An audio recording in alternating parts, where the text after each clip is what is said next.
Hello, hello, and welcome. I am Alexi. I'll be the GM for this game. We are playing Iron Edda, World of Metal and Bone, Kaldheim Chaos. This is session 2 of 4, and this is part of the broader Magical Multiverse Tour series. So let me explain some of that. Firstly, this game has been organized through the Gauntlet gaming community. You can check out more about the Gauntlet at gauntlet-rpg.com or on Twitter at GauntletRPG. We've got so many cool indie role-playing games going up each and every month. Definitely check it out and stay tuned for information about Gauntlet Community Open Gaming, when you can join in, totally for free, totally open to play some cool games with Gauntlet folks. This game is Iron Edda. So the original Iron Edda was Iron Edda War of Metal and Bone by Tracy Barnett, a heavy metal Viking game of clashes in a mythic Norse world. There were giant mechs piloted by dwarves. There were giant skeletons piloted by humans. Wild stuff, and they made a PBTA version of that setting called Iron Edda World of Metal and Bone, designed by Paul Stefko. So that's the game that we're playing. We are playing the PBTA take on the Iron Edda family of games, and we are setting it in the plane of Kaldheim from the Multiverse of Magic: The Gathering. So that is the popular trading card game, which has so many worlds inside of it, and this is their Norse mythology world. This was one of the most recent Magic set to come out, and they delved into a Magic setting based on Norse mythology. So as part of my Magical Multiverse Tour series, I'm going to be taking us to Kaldheim for this game. Now, if anyone gets mixed up and mentions Odin or Thor, that is fine. We're going to wear this setting lightly. We're not going to be too caught up on it. I might gently be like, yes, Alrund, the god of wisdom, or yes, Torvald, or Toralf, the god of fury, right? So that MTG purists can know what we're talking about. But indeed, we're working in a setting that's very much inspired by Norse mythology, so we're going to be able to bring some of our past knowledge of Norse mythology to bear as well. I think that's the important things to say by way of introduction. We're going to next meet our players, and we'll have the chance to first introduce players as players, and then go back around and meet the characters that you're playing, and get a little recap of where they last were at the end of our first session, so we know where they'll be when we start off this second session. So firstly, introducing just yourself as a person. Brandon, why don't you tell us about yourself? Hi, I'm Brandon He. I've been playing with the Gauntlet since about the middle of last year. And I've been having wonderful fun, and particularly with Alexi, and so I've been very pleased to be in this game, and we had a wonderful first session. So I'm really looking forward to this one. Great to have you in this series. Danielle, you're up next. Hi, I'm Danielle, she, her, and I've just been playing with Gauntlet since the beginning of this year, but have already been able to be included in some cool games like this, so happy to be here. Fantastic. Next, we have Jan. Hello, Jan. He, him. I've been playing with the Gauntlet for, I don't know, a bunch of years. Inactive for a while. My life feels like a gauntlet sometimes, so I feel like I've been doing it for a lot longer. That's all I have to say. Well, we're very glad to have you here. Last but not least, Josh, tell us a little about yourself. Yeah, hi, I'm Josh, he, him pronouns. I joined the Gauntlet last summer. I am looking forward to the game. Excellent.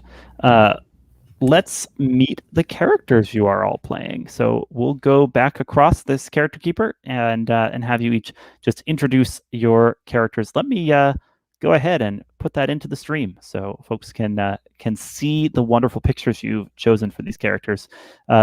Brandon, start us off. Tell us about Hillevi. Hillevi is some considered to be a born warrior.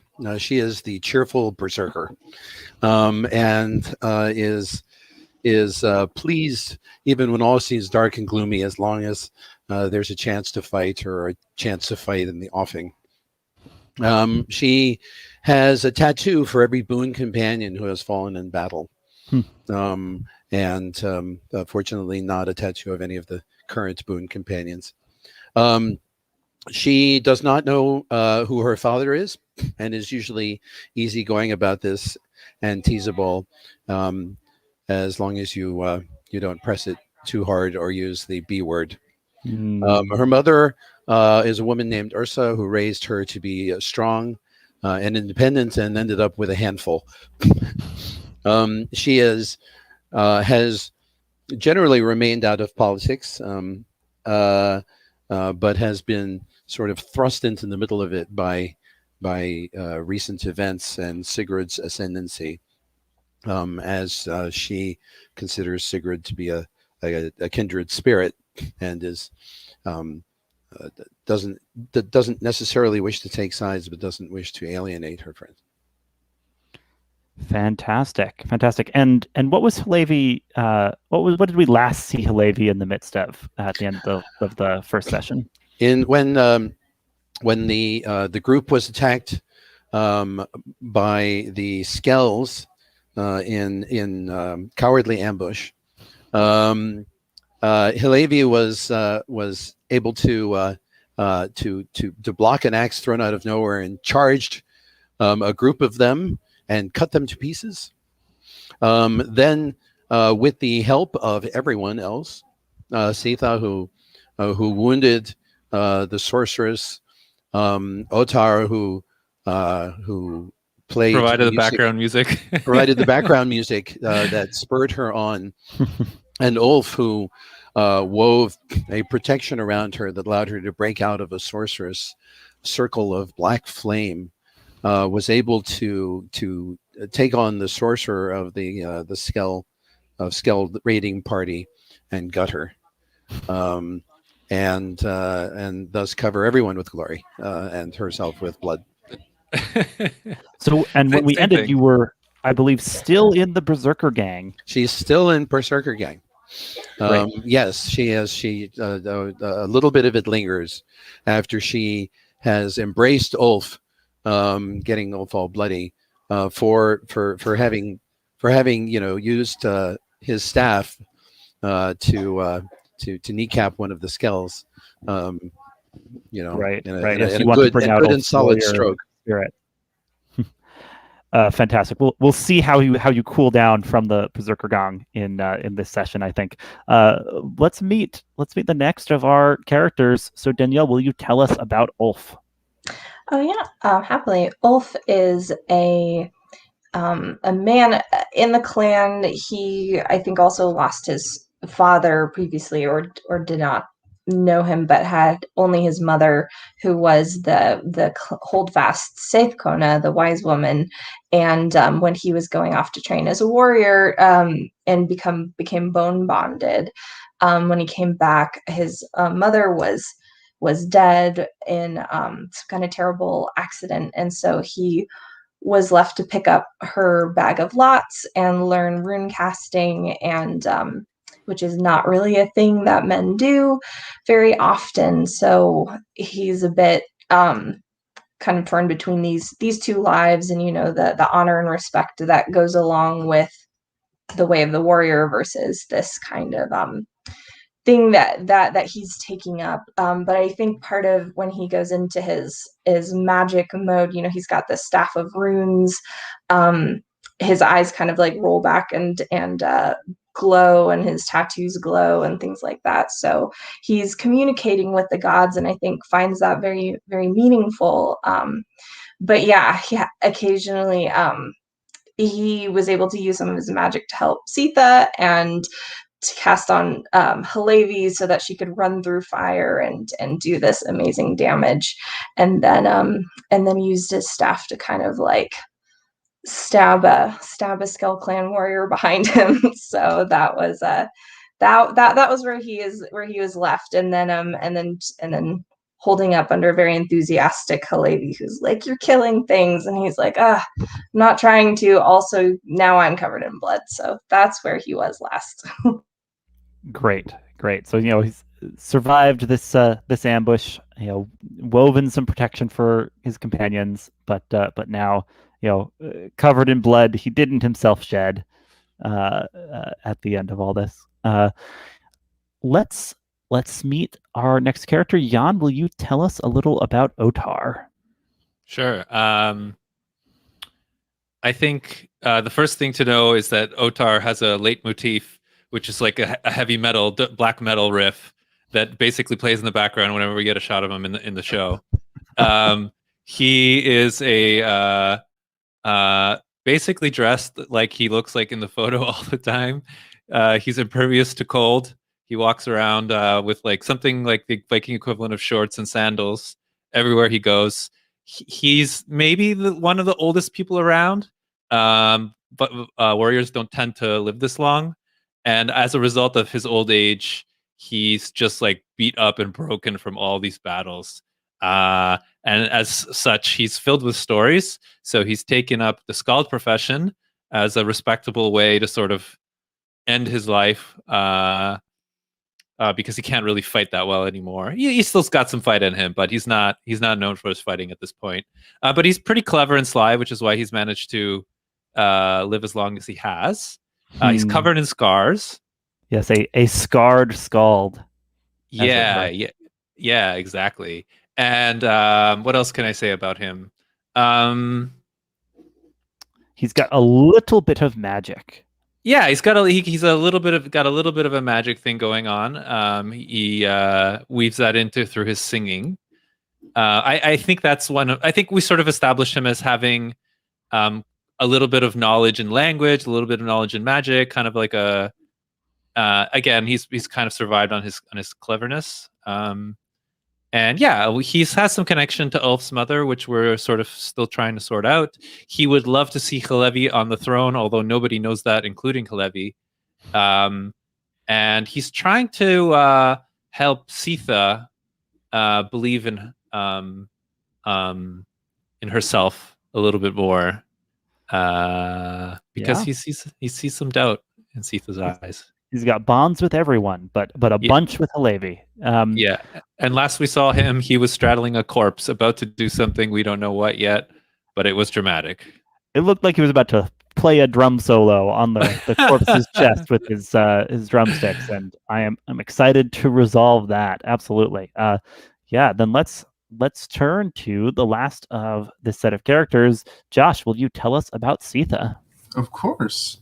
So I am playing Siða, she, hers. She is not technically a member of the clan. I guess she's more sort of a hanger-on that is useful at times, so they don't complain. She was tracking for the party. She found a little camp, and she luckily managed to hide while they charged the rest of the group. So she fired off a few arrows from behind. She was shielded from a blast of magical fire by Ulf very, very graciously. And, she laid out a few more arrows into the remaining goons to, come to the aid of her companions. And that is sort of her, that's what she's been up to. And I believe she discovered something connected to her family amongst the possessions of the fallen Scale Clan raiders. You are correct. She found her brother's armband among the looted goods of the raiders. Her brother, dead brother, has been her brother, who is dead. She believes to be dead, at least. Maybe he's dead. Maybe he's not dead. And who she has been accused of killing, although that is not true. So that is why she is currently among a clan that she is not technically a part of. It sounds like, if I remembered correctly, she is not totally sure what happened to her brother, because there's just some gaps in her memory from around when they stumbled on the cairn of this ancient giant. There are some gaps in her memory. She believes that, she knows that he's gone, and she knows that she was blamed for his disappearance and accused of killing him. But she is unsure exactly what happened to him, other than the fact that she just found his armband, which is the first sign of him she's seen since he went missing. Yeah. Well, why don't we pick up right there with that? The armband has rolled out onto the snow. Otarr seems ready to work some kind of something on the corpse that had this armband. Siða, what do we see of your reaction to this? Like, are you picking up the armband, or like are you just staring at it in shock still? Yeah, I think that Siða is putting away the armband. She's putting it among her things. She's packing it away, trying to get it is gold, and I think she wants to get it out of sight. Is she doing this in like hiding it, or is this visible to us? And do we see an emotional reaction from you or not? I think that if you choose to look, then you would be able to see one. Otar's always looking. Otar's always looking. With his one eye. Yeah, I think that you'd be able to see that she clearly is having an emotional reaction to this. Gotcha. But I think that she is trying to sort of hide. She is trying to hide that this is kind of important. Or at least the severity of importance. Yeah. All right. Cool. I was trying to decide if I wanted to call for a roll there, but I'm cool with you just tucking away your feelings and your armband to keep them all out of sight, and then let's turn to Otarr and whatever he's got planned here. Otarr, tell me, what are you doing? Yeah, so I think we get like a similar shot to how the opening shot is, which is like a close shot, on a tight shot of his face. And he's like, again, looking off into the distance, like 100-yard stare. And then like, this would probably startle the audience because he starts going like, hoo, hoo, hoo. And he's got his like hands up over his head, and he has these like iron drumsticks. And he's like, looks like he's about to start beating this corpse that he's like straddling, but instead he starts beating his own chest, like bang, bang, bang, bang. And you hear eventually this like kind of like stomach churning crunch as we think we get he cracks a rib. Oof. And then he goes, ugh, and bends over and just like spits some blood into the mouth of this this corpse. And then he maybe spits off to the side, and he starts to sing. And in direct contrast to the scene, the song is actually really almost like a lullaby. Actually, it's really soft and melodious and very un-Otarr. And I think while he's sitting on this corpse, it starts to shake and move, and we sort of get a sense of why Otarr is like on top of this thing as it starts to sort of shake and life is breathed into it. Perfect. So I take it you are marking a wound here. Yeah. So there's a few things I'm doing. First thing I'm doing is I'm marking a wound. The second thing I'm doing is I'm casting a spell. And the third thing I'm doing is hopefully cueing Ulf about this lullaby that I think resonates with them. Yeah. So between the sessions, we discussed the corpse speech spell and what it would take for Otarr to cast it in this moment, and we established that taking a wound and in some ways tapping into his history with Ulf's mother Freya would be able to connect to this. So yeah, and that description of how it sounds like a beautiful kind of lullaby really connects with like how Ulf's magic works from his mother versus Otarr's being very, very primal. And I think when he hears that beautiful song. Ulf's comes through like this really like a very piercing melodies kind of a thing. I think it jogs his memory as he remembers possibly being pushed back into the hovel once while but getting a glimpse of his mother doing a similar ritual like that, and then also like hearing that song. So he is definitely looking at Otarr with a sense of slight confusion. Yeah, you're like, where did he get this song? And why am I only just now remembering? Seeing that. Yeah, absolutely. If at any point you want to speak wisdom on this, Ulf, you are certainly welcome to. But let's first have Otarr roll for that spell. So this is essentially the Sing Galder move from the Seithkona playbook with the spell Corpse Speech. Yeah. So when you sing one of the Galder songs you've learned, roll plus heart. Mm-hmm. And I don't know if y'all remember, but last session, in order to scare away the crow that attacked me, or the bird, I had taken the condition. So this is actually with a -1, so it'll just be a flat roll. Haha, yes, that's right. And also, funny enough, that this broken rib thing, coincidentally, matches perfectly with one of my wounds. I didn't even realize that. Oh, I thought you were aiming for that wound. No, I did. That's just a pure coincidence. Yeah, we thought that was on purpose. It'll be hard to sing with a broken rib, but Otar's going to try. Go ahead and roll flat to see how this spell goes. That is a 10.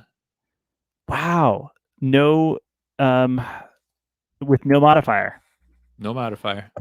He's just a lucky dude. Listen, that is exactly who Otarr is. It's not luck. It is fate.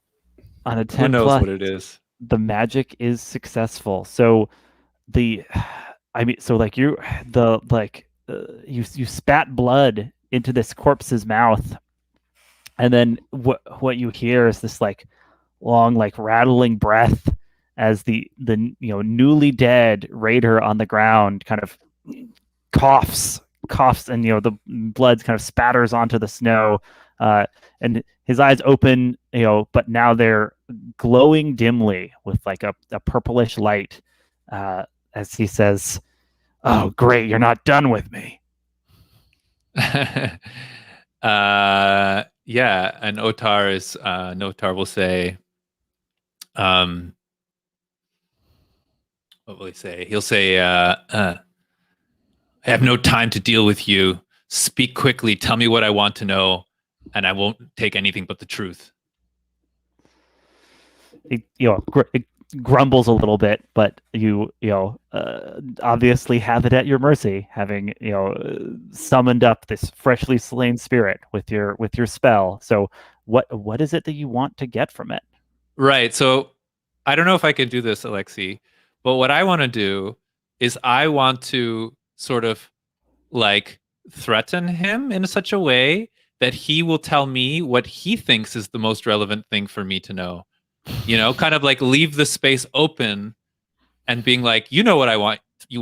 I know that I know that I know, you know what I'm trying to say, that I know that you have something to tell me, and I'm not going to tell you what you have to tell me. I expect you to know what I want to know.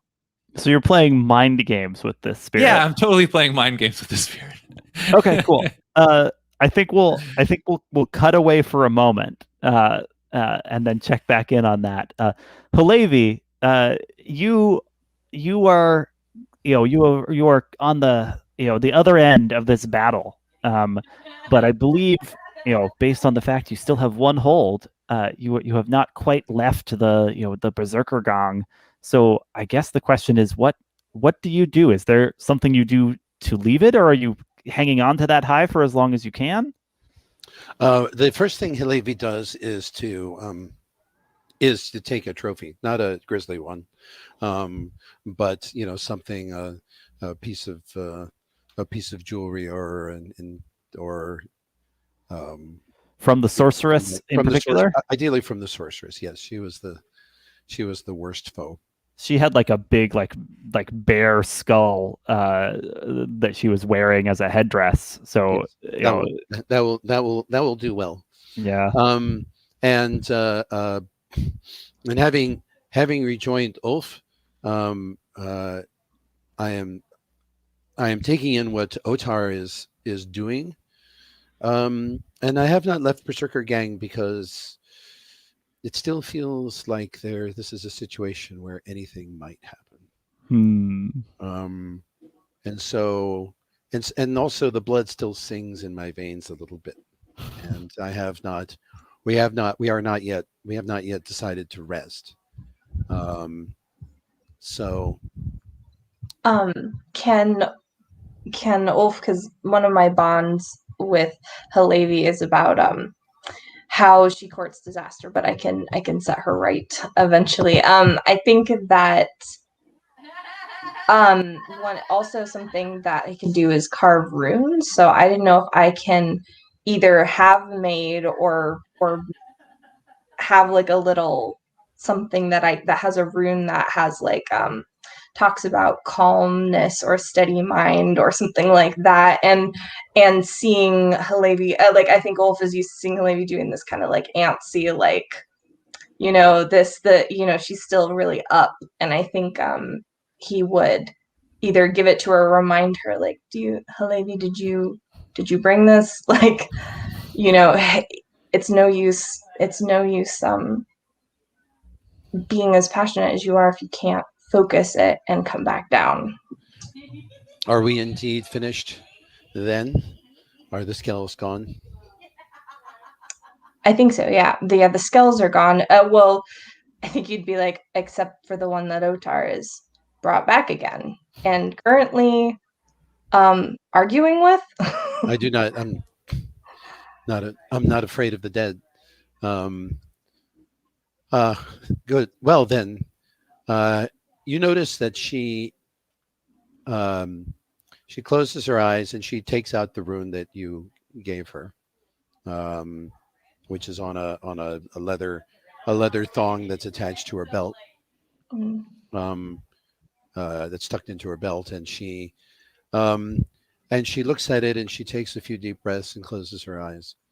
And you notice that she's actually got 3 or 4 superficial cuts that she sustained during the melee with the skells. That they landed a couple of shots on her. They just didn't slow her down at all. And she breathes, and her breath shudders a little bit in her frame, and she comes out of the Berserker Gang. And I will take the wound. Pain, it reminds me I'm alive. Oh boy. Yeah, because when you come down out of the Berserker Gang, you take a wound. I take a wound, yes.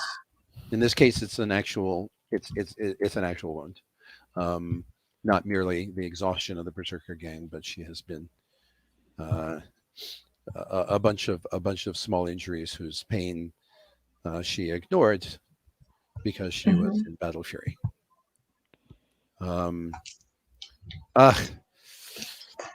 This is the the skells. The skells are gone, but not forgotten.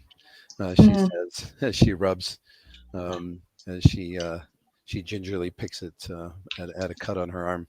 I think Ulf would be like, why don't we see if you can just keep the memories of that instead? And I think he would want to wave his staff and sing the healing Galder that will heal a wound. So I will roll for. Yeah, you've got that song. Yes. Not really useful in a fight, but in this moment. 7 + 2, so 9. Okay, so you're gonna make a choice from the drawbacks of your spells.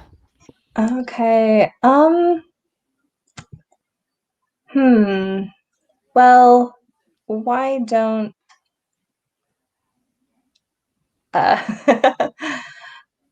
I think I will take I think I'll take a -1 to singing Galder until I rest. So I think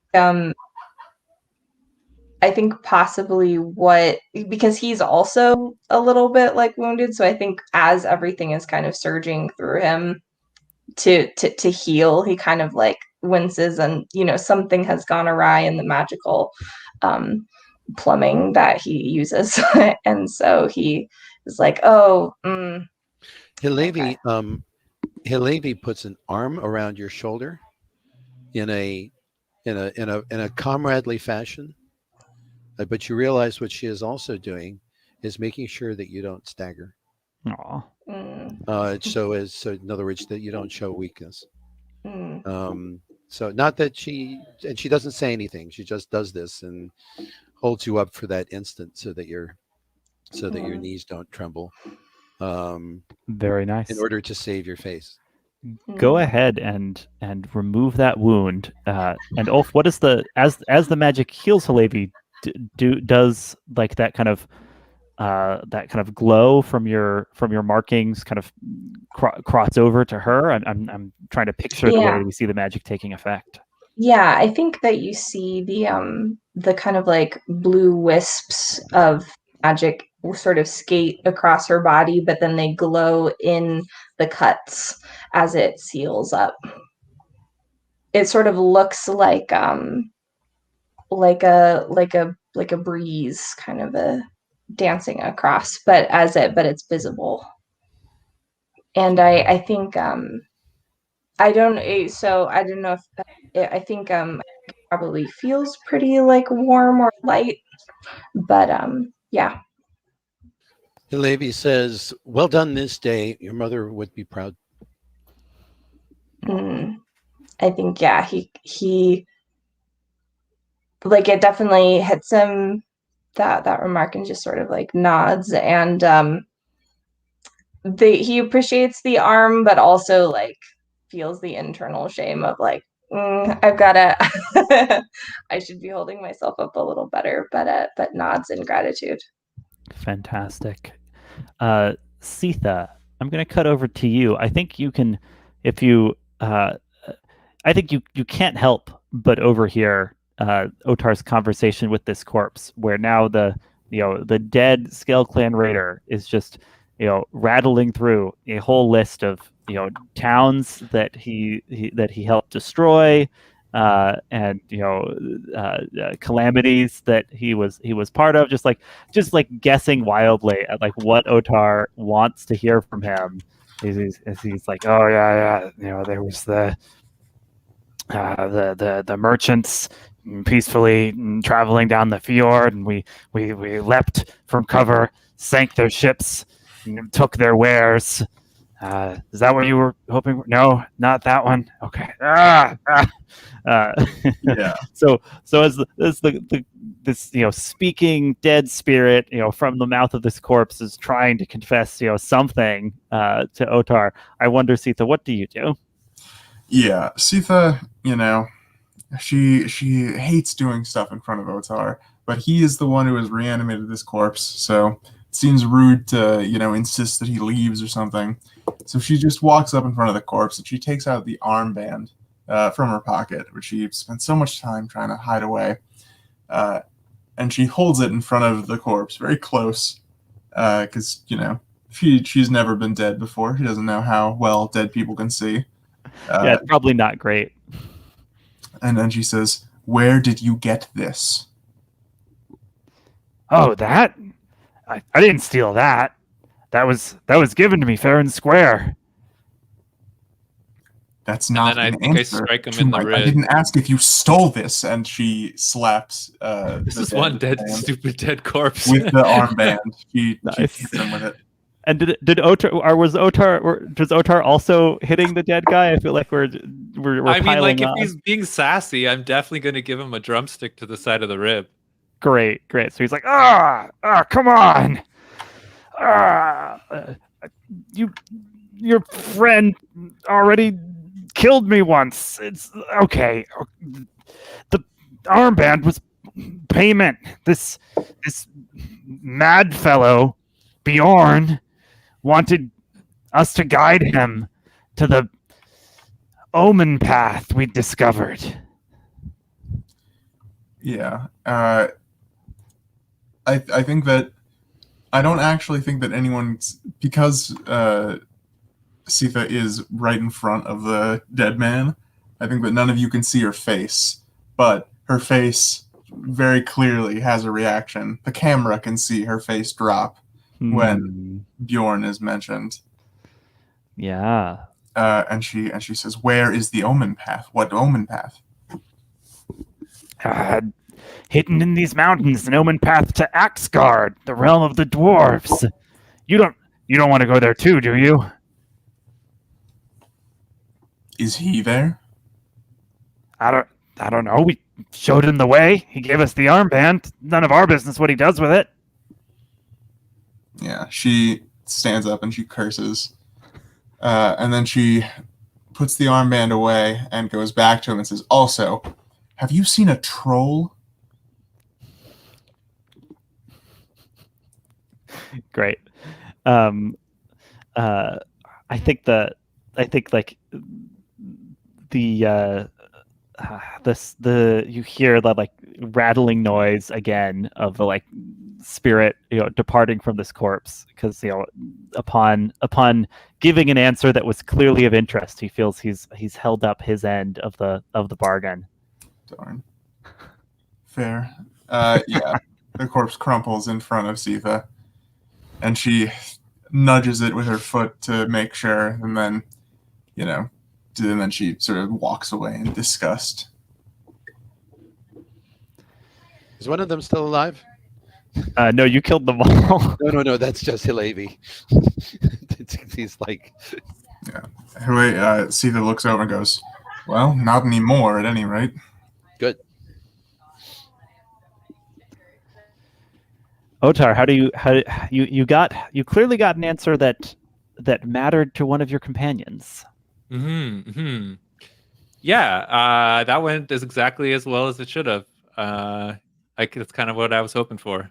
So, although it seemed like a stupid thing, it turned out to be quite a wise thing to do. And this is the thing about Otarr, is he's always underestimated.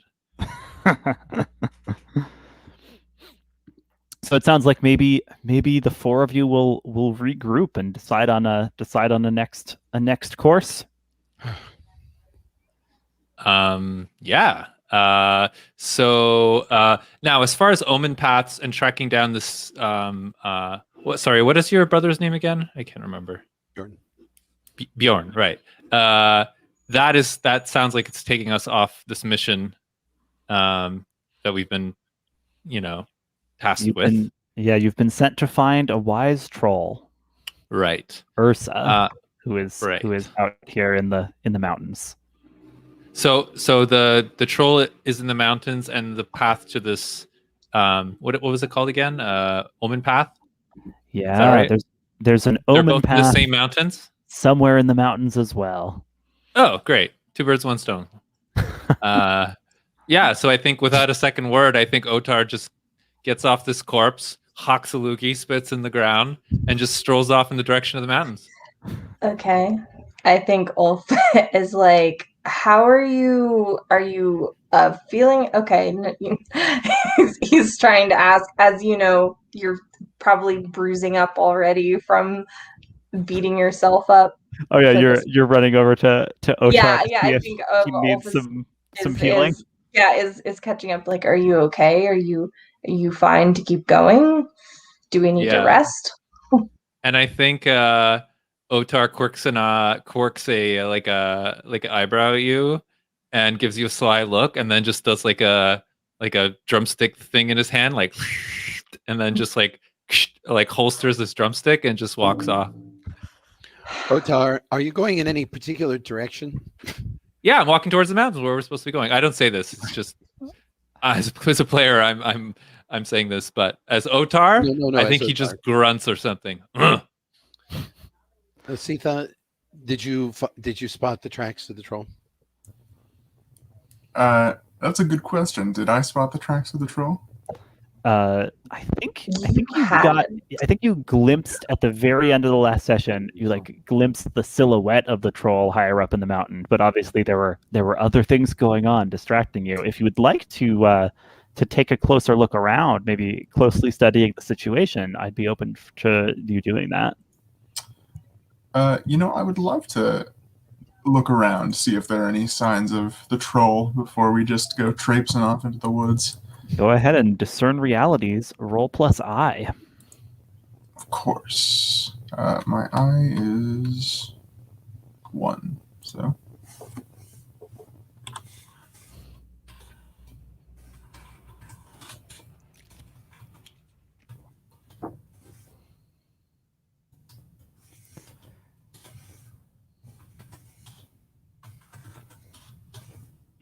Are you? Do you have the dice Yeah. roller? Great. That is only 1 die. I messed that up. Okay. This Yes. is fired by the apocalypse. Yeah. 2d6. 2d6. So that is a 6. A failure. Do you want someone to try and help you? Yeah, is there a help? Yeah. There is. There is. Okay. I would love some help. in So aid finding or that interfere. troll. When you help or hinder someone you have a bond with, roll plus your bond with them. On a 10 plus, they take a +1 or -2. On a that's obviously if you're helping, you'd be giving them a +1.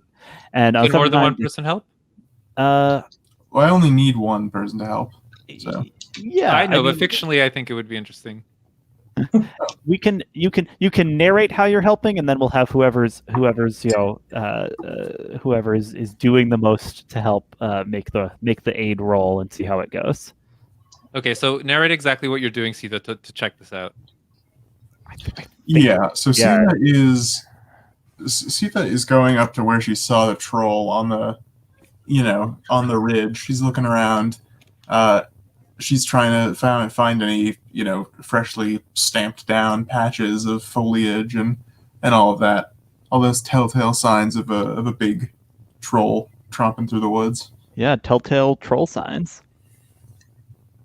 Yeah, I think if Ulf is helping, he would want to try and cast a little field in front of you that acts as almost like a magnifier. If that is something that might magnify what you're looking at.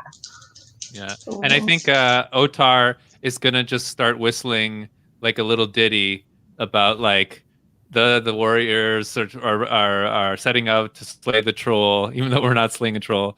And like the song includes like details about trolls and pertinent features that might help in tracking and that kind of thing. But it's all sort of woven into this poetic song. Nice. Hillevi, are you lending aid or mostly just spectating? Hillevi's cleaning off her equipment, and waiting Wiping for, the blood from her axe. Yes, and waiting for Siða to point the way. She has every faith in the Vargar to find the troll spore. So yeah, that was on my aid roll. So that means you still get the +1. What did you roll again? An 8. Ah, very nice. So the on a 7 to 9, they still get the modifier, but you also expose yourself to danger, retribution, or cost. Great. So you, Siða, get a 7, and you get to ask one question from the Discern Realities list. Cool. I'm going to ask what here is useful or valuable to me. And I'm going to suggest that might be what or whom is useful or valuable to me. Yeah. In the hope specifically of finding a kind of a pointer towards your troll. Yeah. Yeah, that's great. I think you don't immediately spot kind of big troll footprints or kind of plants broken or anything. It's almost like this troll is moving very lightly through the world, because you could have sworn you saw the silhouette here, but there aren't these kind of crater-like footfalls that you've seen in tracking other trolls. But you do see kind of on a bare branch, a little crystalline shape, and when you look closely, it's a flower that's been sculpted out of ice. It's got kind of markings on the petals of the flower, like clearly the product of some sort of magic, and you surmise that this is the troll's magic, and maybe a way to follow back towards her. Does that work for you as a useful thing? And that does work yeah, for me as a useful thing. Yeah. Perhaps you even like look ahead and see like glinting in the distance, another little icy bloom that you think might be a trail to follow, right? Ulf, you exposed yourself to danger, retribution, or cost by aiding Siða there, right? Mm-hmm. And we established that you had strained yourself in some way working your magic before. Yep. I'm going to ask you to mark a wound as you push yourself a little too far in singing up this kind of magnifying spell that helped Siða spot the icy flower. Okay. Yeah, that is yeah, I think he winces and leans forward and is just murmurs to himself quietly, like, the pain must not distract me. Like this. Absolutely. Siða. Hillevi is concerned but says nothing and asks Siða, "What have you found?" Yeah, Siða. So Siða is going to pick up this ice petal. Does it melt when she picks it up? Ooh. Are you plucking a petal off of the flower? That is an excellent question. I am going to pluck a petal off of the flower. Yeah. As you do so, it starts to melt in your hand. Yeah. Siða looks back and she says, "Ice magic. I think the troll's been here." Then it is leaving a trail for us. Deliberate? Do you think? Well, it's either a trap or it's an invitation, and either way, we get to meet the troll, and that is what they sent us here to do. Trap or invitation, they're both good. I think I'm still within earshot of this.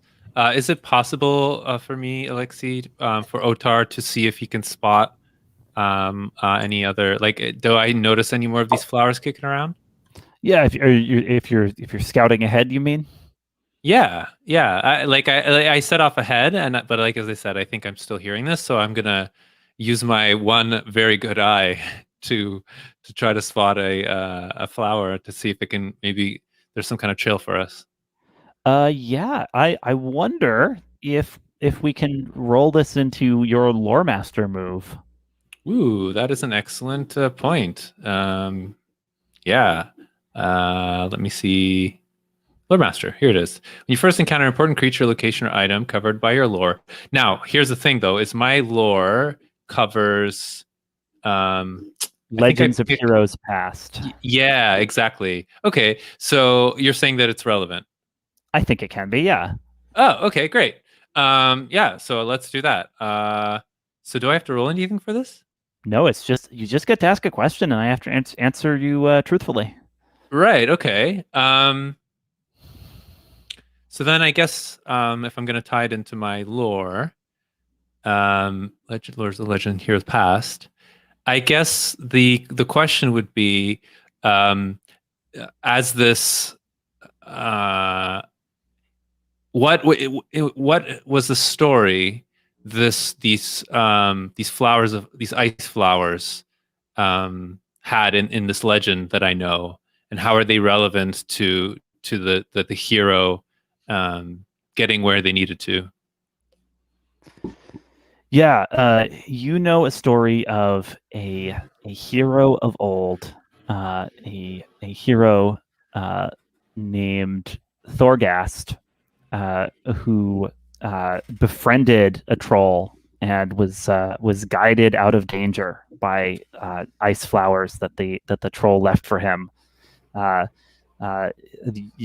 you can tell me what sort of a song or saga you first heard of Thorgast in, but that is that is definitely something that comes to mind as you see these flowers.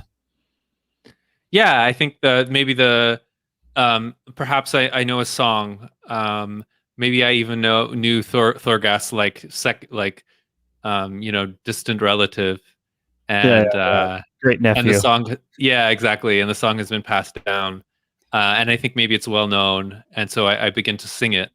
And the song, I think, has this back and forth kind of quality to it, where Thorgast gets lost, but he finds a flower. And then when the song turns to the flower, it gets light and easy. And when he gets lost and dangerous, it gets strong and hard. And in this way, I think I'm singing as I'm sort of collecting flowers or moving from flower to flower, sort of adjusting my song to the collection. Perfect. Yeah, then I'm up to it. Is everyone up to kind of follow Otarr as well here? You know, scouting out flowers yourselves as need be, but kind of tracing a similar path. Then I think Yes. I'll I shout think after him. Don't get too far ahead, old man. We want to be there. We want to be there before the Yeah. vultures have finished picking your bones. I think Otarr screams, "No chance of that!" And maybe you think that he means like regarding the vultures, but I think he's addressing the fact that there's no way that he's going to be able to keep up with you.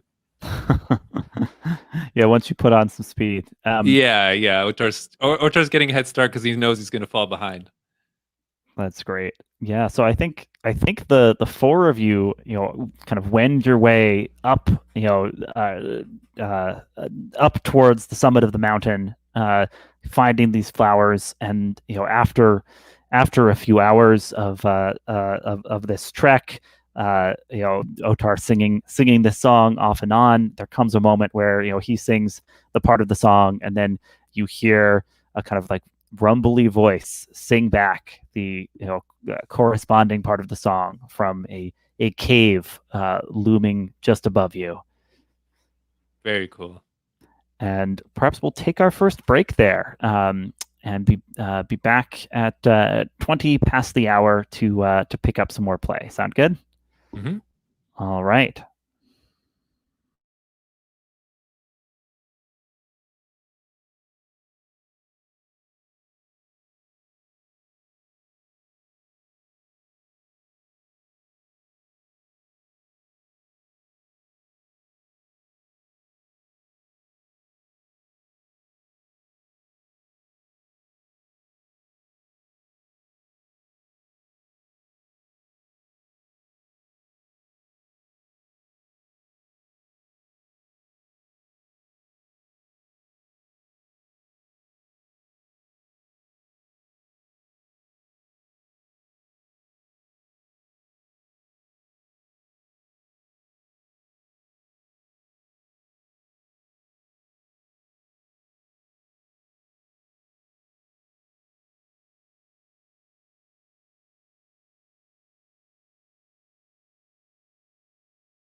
All right. How's everybody doing? Killing it. Very cool. Danielle, I like the pictures you pulled for Ulf's magic. Thanks. I was trying to find a way to get a combo picture on the character keeper, but I haven't figured it out yet. If you want to just drop them in, down below at the bottom of your column, you could just you might be able to just split up some of the cells there, or do whatever you'd like to Cool. fit those in. Yeah, one of the things I really enjoyed about the Kaldheim cards that I saw is how there's a lot of glowing magic or mana throughout all of the cards. It's very Northern Lights feeling. Oh yeah. That's kind of the Omen Path motif, is that like wherever the like realms are coming together, and like sometimes magic kind of spilling out from that, they have this kind of Northern Lights like bright cool colors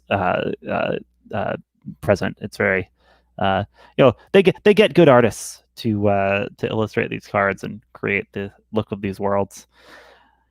All right, folks. Understatement, I think. Say again. I think that's an understatement. The magic art is like amazing. Oh yeah, absolutely. All the props to the magic card illustrators. Thanks for creating the look of these worlds. I'm pulling a bit from their work for things like our NPCs tab. So let's drop on back in. The four of you have ascended this mountain, following the spaced out trail of these ice flowers, and as Otarr sings a bit of this song of Thorgast and the troll, a trollish voice rumbles back the end of the verse from the cave looming above you. I assume that brings you to a stop, at least momentarily. Oh, definitely. Great. Yeah, Siða, you are the Vargur. You are most experienced in navigating this sort of terrain. What do you do?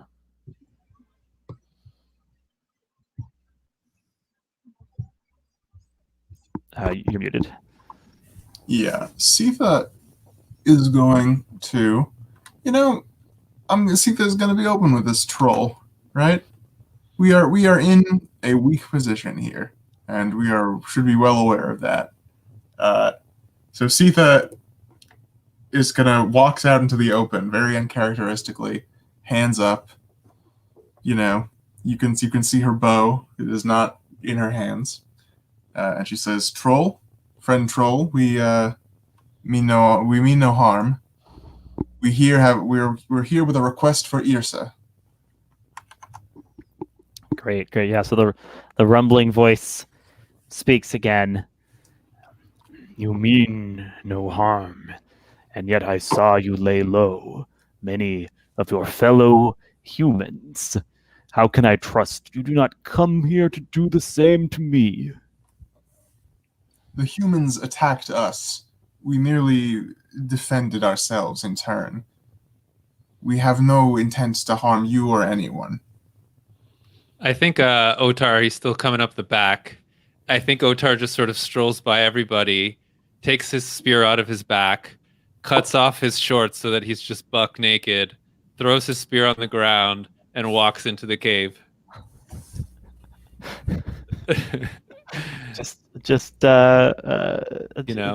If anyone meant you no harm, it is clear that Otarr means you no harm. I'm not sure that's clear. He might just be a madman. As defenseless as you can be. Let's put it that way. Maybe it's polite in troll society to meet naked. Yeah, like I'm not hiding any weapons. Clear. I mean, maybe I'm hiding one weapon, but other than that, no weapons. Otarr, you are making this gambit. Totally. Siða, you are talking. You're kind of negotiating from outside the cave. Before I have rolls, I just want to check. Hillevi, what are you doing? Otarr, are you deciding for everyone? Or are you part of this group? Yeah. So I think.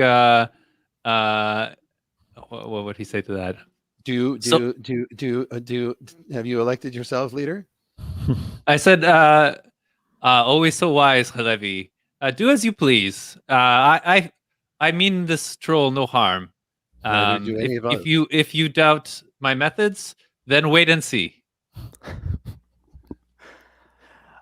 Okay, all right, and Ulf.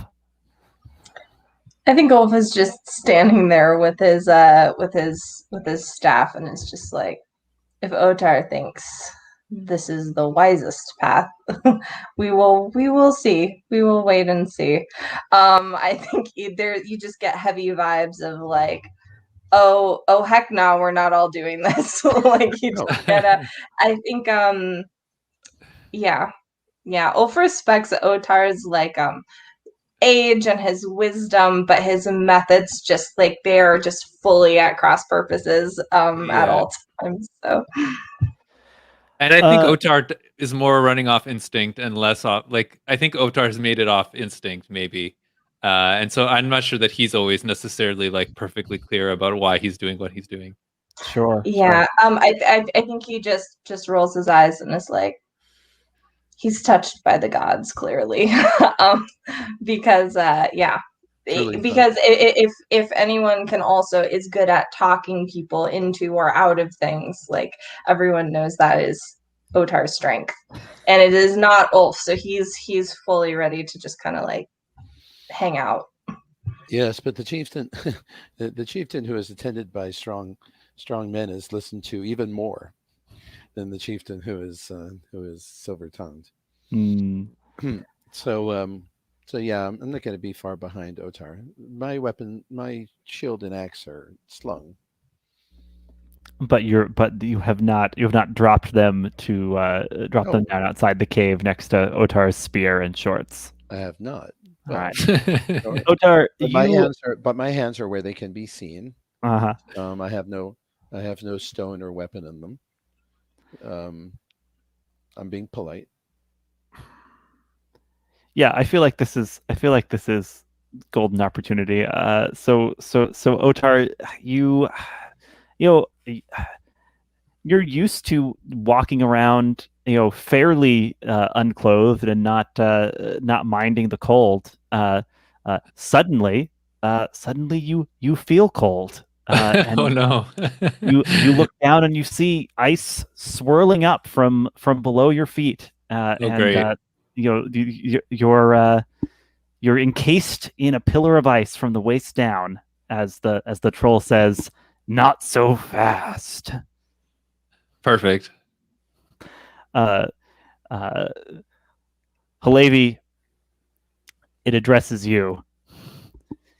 Warrior woman, I saw you brutally destroy that sorceress down below. I will need some assurance you are not here to deal death in my cave. This is your cave, is it not? Indeed. Then you are host and we are guests. So I will proffer guest right if you will proffer host right. Nice. Sounds like you might be parleying. It's just it's just a rule. I'm just saying I'm playing by the rules. If you think that's a parley, but I'm not. Hillevi is not great with words, but she understands rules really well. In fact, then you might be speaking wisdom.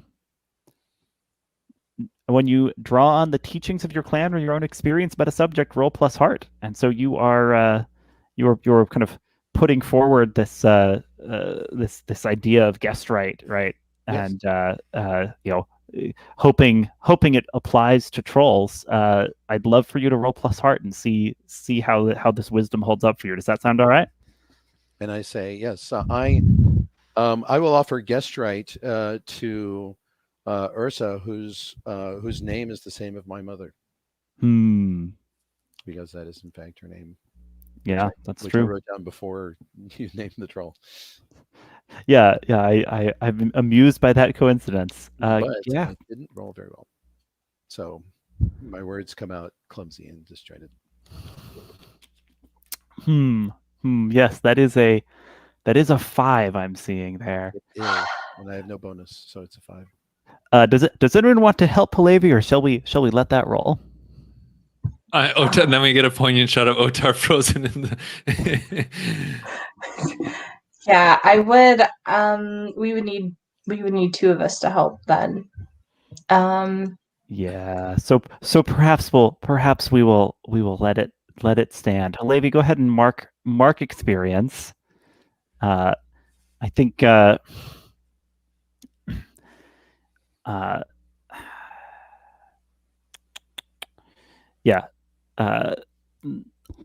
I think the the kind of like there's a rumbling of laughter. It's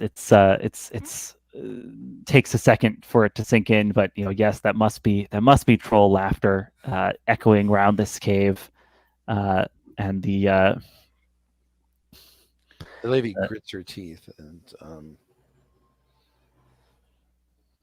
but does not otherwise immediately react. It's hard to be laughed at. and the troll says, "The last human that invoked guest right used it to steal my most valuable possession. I will not be taken in again so easily." And Hillevi, you start to feel ice forming around your feet. Otarr, the ice that was up to your waist seems to be starting to creep higher. I want to ask Otarr for a moment. What do you do? Yeah, I feel like Otarr has like a rather flippant attitude towards death. Because he's lived so long and he feels like he should have died by now. And I feel like half of him has this instinct to survive, but half of him also wants to like end the tale, so to speak. And so, yeah, I think he's sort of just looking at it with a kind of smile on his face and sort of like this, like, yeah, like sort of happy resignation, like if this is good, I'm gonna go. This is how I'm gonna go. But he still has his drumsticks, right? So I think he'll just give like a curious like tap maybe to see how the ice responds, and maybe if it's like vulnerable, then he might find a way to sort of break free. I see. So you're checking whether your drumsticks can get you out of this, but if not, you're content to freeze to death naked in this troll's lair. If that's I mean that's that would be amazing. That's like a perfect ending for Otarr as far as Otarr is for you to go.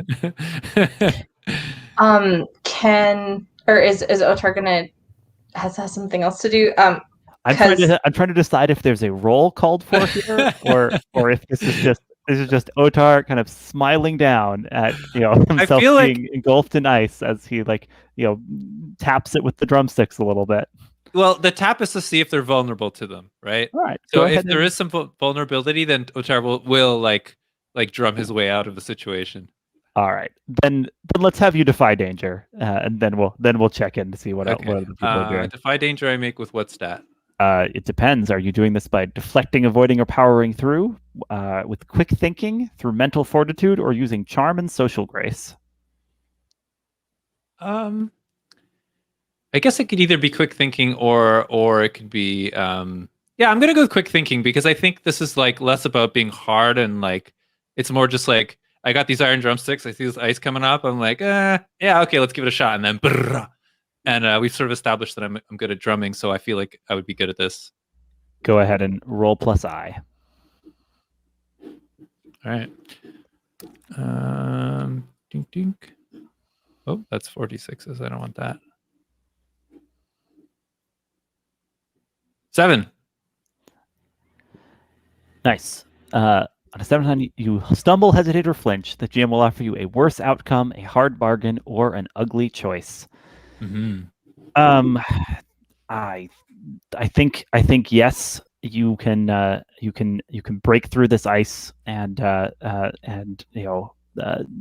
escape, but you will not be able to do so unscarred. So take a wound to drum yourself free if you so desire, Otarr.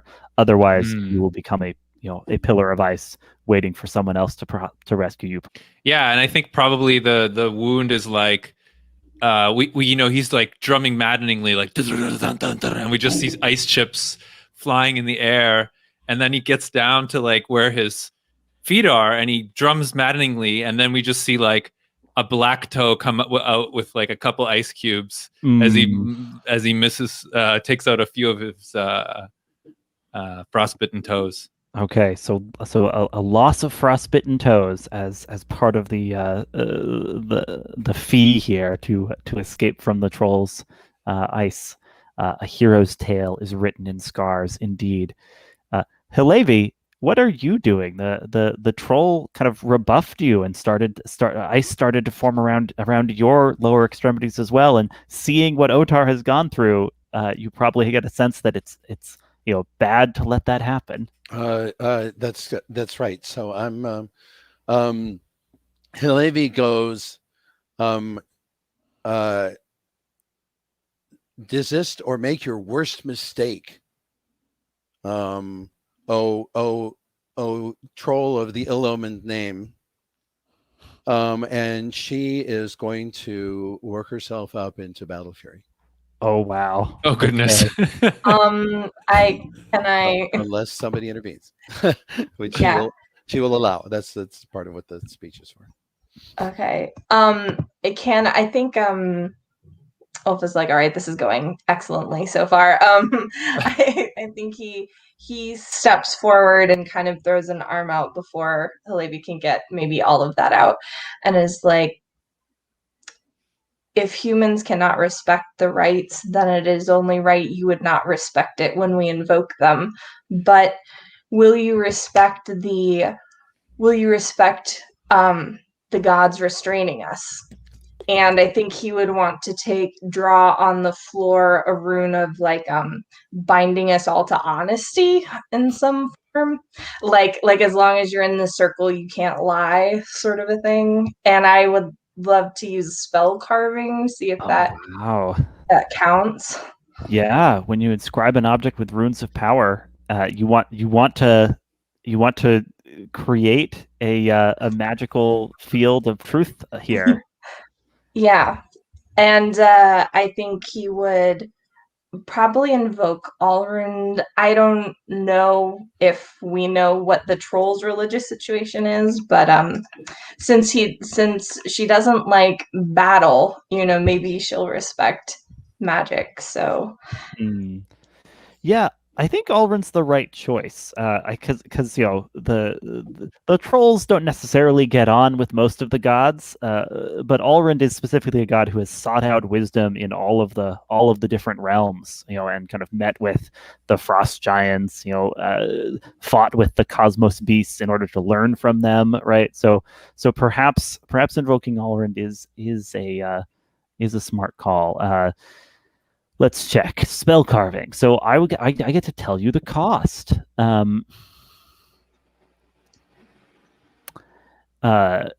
Yeah, so definitely the magic requires a personal sacrifice, and the magic draws the attention of something powerful. How does that sound to you, Ulf? It works for me, but I don't know if I'm signing us all up for a sacrifice. No, it's a personal sacrifice on your part. Okay, on my part, got it. I think if you're trying to carve a rune of truth, if that's what you want to do to kind of seal the spell, you'll have to reveal an uncomfortable truth of your own, something that you know to be true, but you wish not to speak out loud. It must be spoken to complete the spell. Ooh. I think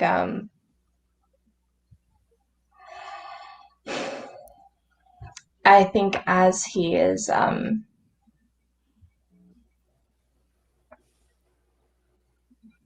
drawing, as he is drawing it, and you see like the floor glowing under his staff, he looks up at the troll and says, you commented on the deadly force, and that is not my lot, but when I took up the way of Alrund, I was relieved that that was not my lot. Sometimes I was glad about that. And I think admitting that that he was afraid of being a warrior is, and In front of Hillevi, even. yeah, I know, it's really yeah. Yeah, he's the gods require sacrifice, but not always in the same way. Yeah. That's wonderful. I think as you say this, the rune glows, with purples and blues and greens, showing that the magic has taken effect. I think that what he's saying at the end of it, I think what he says is, I'm worried that makes me unworthy, just in general. as it, and I think that's probably what locks it in. Yeah, absolutely. And the troll steps forward out of the shadows. This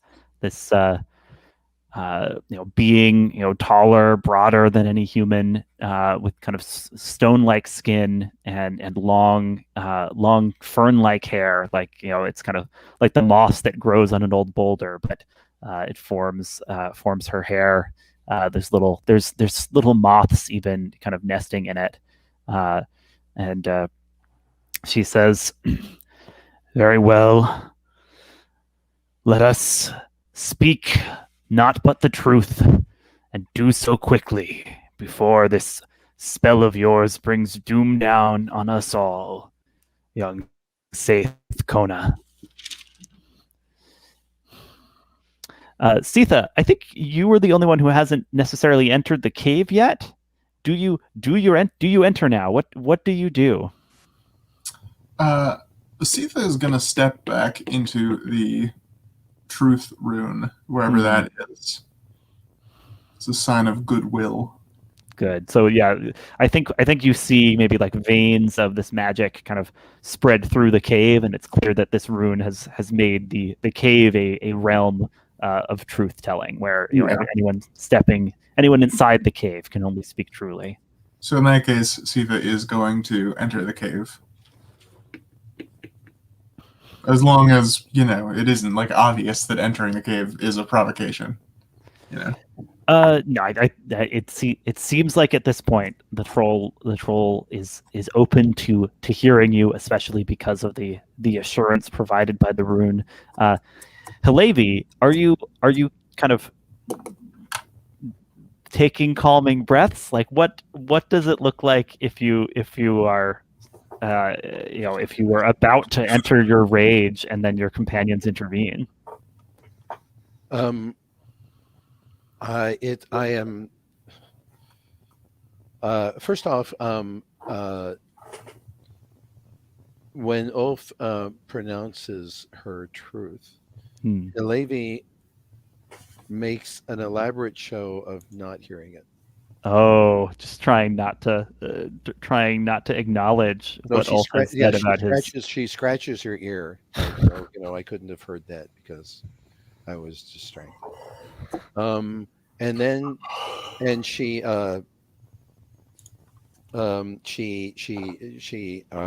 puts her knuckles into her mouth, and bites and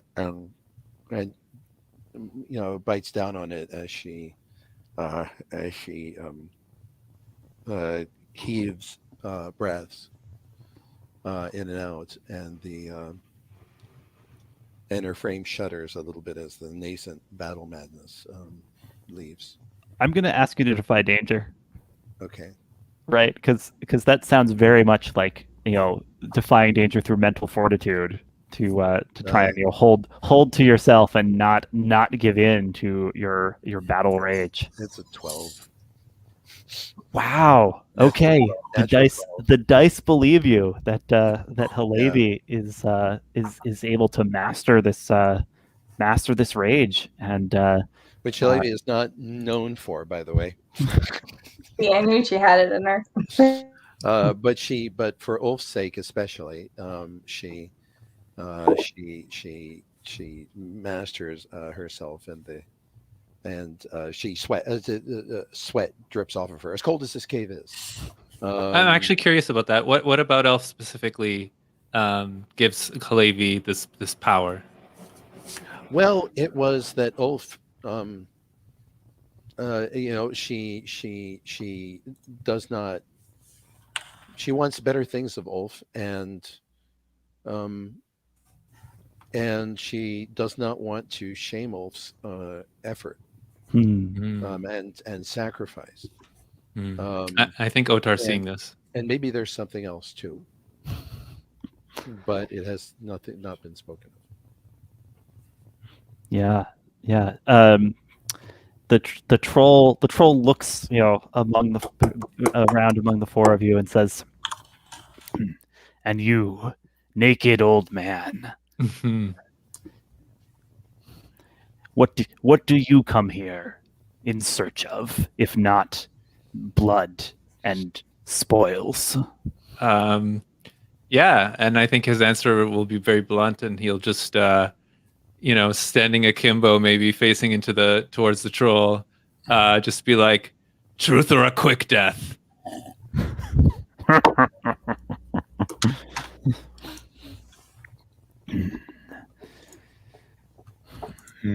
Well,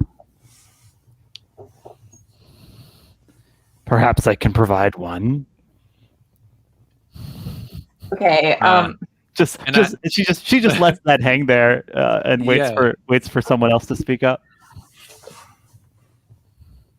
And then I think Ulf sort of maybe sits down like against the edge side of the cave, sort of crosses his legs casually, and then does this like accommodating hand gesture to everybody else, like, "Please, don't let me stop y'all. Like, feel free to jump in here."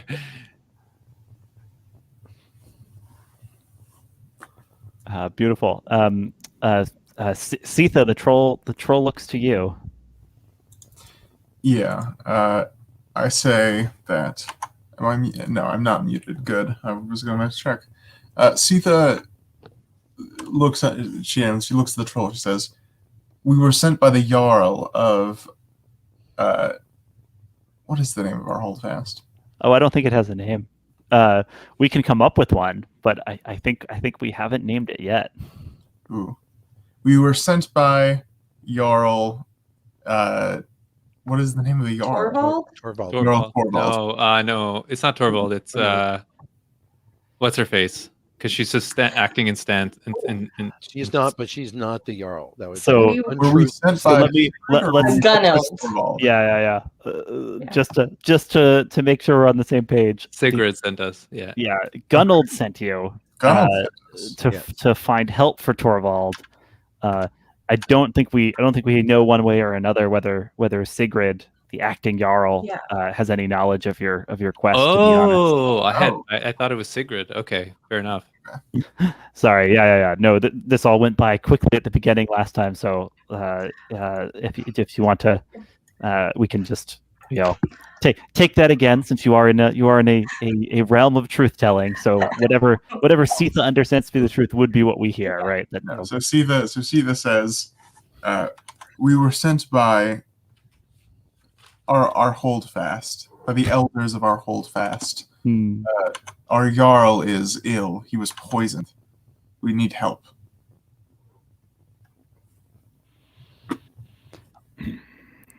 It is good you respect the knowledge that I possess. But what boon would it be to me to heal an ailing human jarl? Will he not merely send more hunters into these mountains to slay creatures like me? If you heal the Jarl, he will be in your debt. If you heal the Jarl, he will make sure that no one enters these mountains that you do not want in these mountains for years to come. You may ask us swearing. And then I also say, and I can sing about you. All right, sounds like we're parlaying. Siða, you're the one making the big pitch here, but Otarr has a very plausible aid on offer. So Siða, why don't you go ahead and roll plus tongue for parlaying with Ursa the troll? It seems like what you have that she needs or wants is the ability to have an assurance that humans won't come after her in the mountains. Well, All that right. also holdfast won't, at least. So that is a 9. Okay. And I'm rolling. I roll this with hex. Is that right, or whatever the equivalent is with hex? So Yeah, just with one? bond. So yeah, are you gonna help Siða see if you can push this up to a 10? Yeah, exactly. So I'm gonna roll. How many? Is it just +1, or does it matter on the level of my success? It'll be any hit is a +1, but a 7 to 9 exposes you to. I see. That's fine. Clearly, I'm open to that. Okay. Yes. So I should roll now, right? Yeah. Okay. Here we go. Yeah. Feel free. Ooh. Nope. So what was your what? Let's see. I was basically saying that I'll sing about, being like, there's a cherry on this Sunday that he's promising.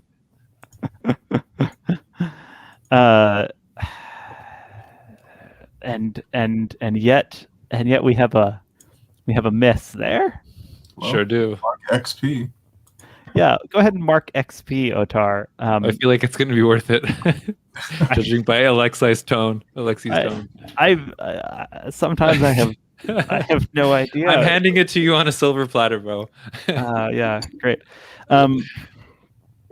So I think, and the basic move here, the parley that we had landed on a 7 to 9. Yes. Yeah. Okay.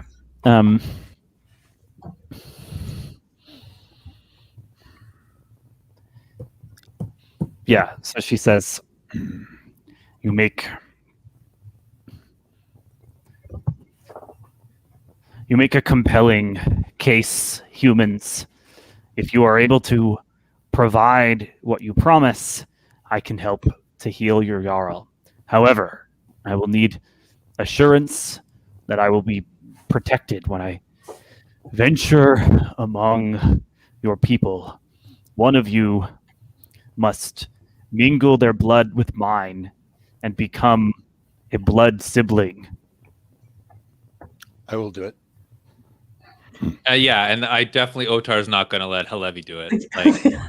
That's not like Otar's on the verge of death, and he wants to see Hillevi on the throne, and Hillevi's that is 100% not along Otar's thing.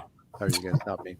Yeah, So I'm you're gonna pushing stop. yourself forward to take this oath with the troll. Yeah, I think as soon as Hillevi says anything, Otarr runs towards this troll. Basically wants to just sprint by, catch Hillevi off guard to go do this, right? Okay, yeah. Otarr, you would steal my thunder, so? Yeah, and this is great, right? This is perfect because Hillevi doesn't know how Otarr feels about her, and so this is a really interesting tension. Yeah, and I think what would he say to that? I think he'll just be quiet. I think he won't say anything. In fact. So are you? So the troll, draws a trollish fingernail across her palm, and kind of bluish blood drips down, and she kind of proffers this hand to you. What do you do, Otarr? Yeah, I think I feel like we've established that I'm sort of have some internal bleeding, so I think Yes. I kiss her hand. I think. Oh, and like a little bit of your blood just kind of dribbles Yeah, out, mixed exactly. Yeah, together. Yeah. yeah. And I also think that that has like a I don't know how well versed the troll is in our culture, but I think that also conveys sort of how I feel like I'm being serious. Yeah. It also sounds like a very like echo of the charming warrior that he normally is. Yeah, absolutely. The the type of warrior that would be in some of these great songs he's sung in the past. I think Otarr, I will ask you to mark a new vow here. Sure. And the vow is to protect Ursa the troll with your life. Does that work for you as a vow? Now that you've become her blood brother. Oh, hell yeah, that works. And the troll nods, and like cocks an ear as you hear some kind of strange scream coming from the skies above, and she says, "Very well, then let us make haste back to your holdfast before this magic brings doom down upon us." And then Otarr will say, like, now that I've sworn to protect you, can I put on my pants? And I think that's a pretty good. Final line for this scene. Does it work for us if we cut forward to our characters making a journey back towards the holdfast? Mm-hmm.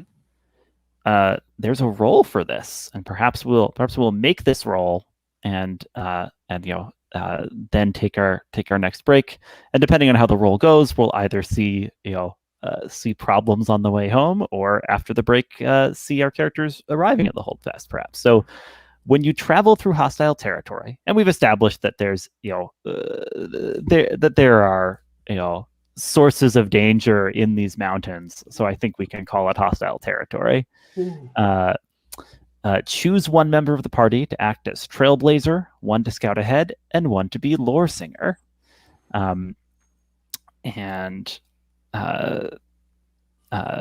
Let's go ahead and make that choice. Same character can't have both jobs. Each character with a job to do rolls, plus I for the trailblazer and scout, or plus heart for the lore singer. So who will be trailblazer for this for this journey back to Hillevi? Hillevi, you will be the trailblazer. Who will be the scout? Also, makes a lot of sense. Also, for the bone bonded, if you go giant for this, I think there's a benefit, but it does attract a lot more attention. That is true. That is true. I think we already have a lot of attention going on. We don't need a giant traipsing through the woods. Okay. Because we also have a troll. I just figured I would ask if that was. It's something you could do if you would. Let's see. When you undertake a perilous journey while giant, you can do so much faster and alone if you wish, and you only need to roll as the scout. Consider the trailblazer and lore singer to have rolled 10+. However, you also attract a lot of attention. And you have to be alone, it sounds like. Yeah, I mean, no, it says I think you could be alone, right? I guess hypothetically, someone could go giant and then try and just carry everybody else. It might be a very uncomfortable journey. Yeah, I'm cool. I'll keep that in mind. So is hiking with missing toes. I can lore sing. I will sing about warm feet and that's and speedy journeys. Yeah, perfect. Absolutely. And I think I'm going to make friends with my blood brother on the road. Oh yeah, Otarr and Ursa just bonding over their I want to be friends with this badass troll. You're gonna learn what it means to be spiritually half troll now. yeah, I'm gonna try to pick up some language. You know, this is how Otarr survived. You know, so I'm gonna pick up what I can from this wise creature while I in Otar's way. Yeah, absolutely. Yeah. So let's go ahead.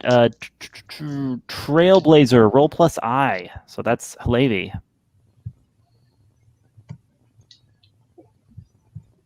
7. Yikes. Oh, 7. Great. Yeah. On a 7 to 9, you perform the job as expected. So yeah, you don't reduce the amount of time it takes to get to your destination. The journey will take about as long as expected. That's because of Otarr, I think. Yeah, you're trying to put on some He's speed, slowing you but down. you've got this frostbitten scald who's trying to learn to He was slow to begin with, so just dragging him along brings it down to the normal length of time. We'll say it's at least a day or two along this journey. It's some tough terrain, making it back to the holdfast. Siða, you're the scout. So let's see how your scouting goes.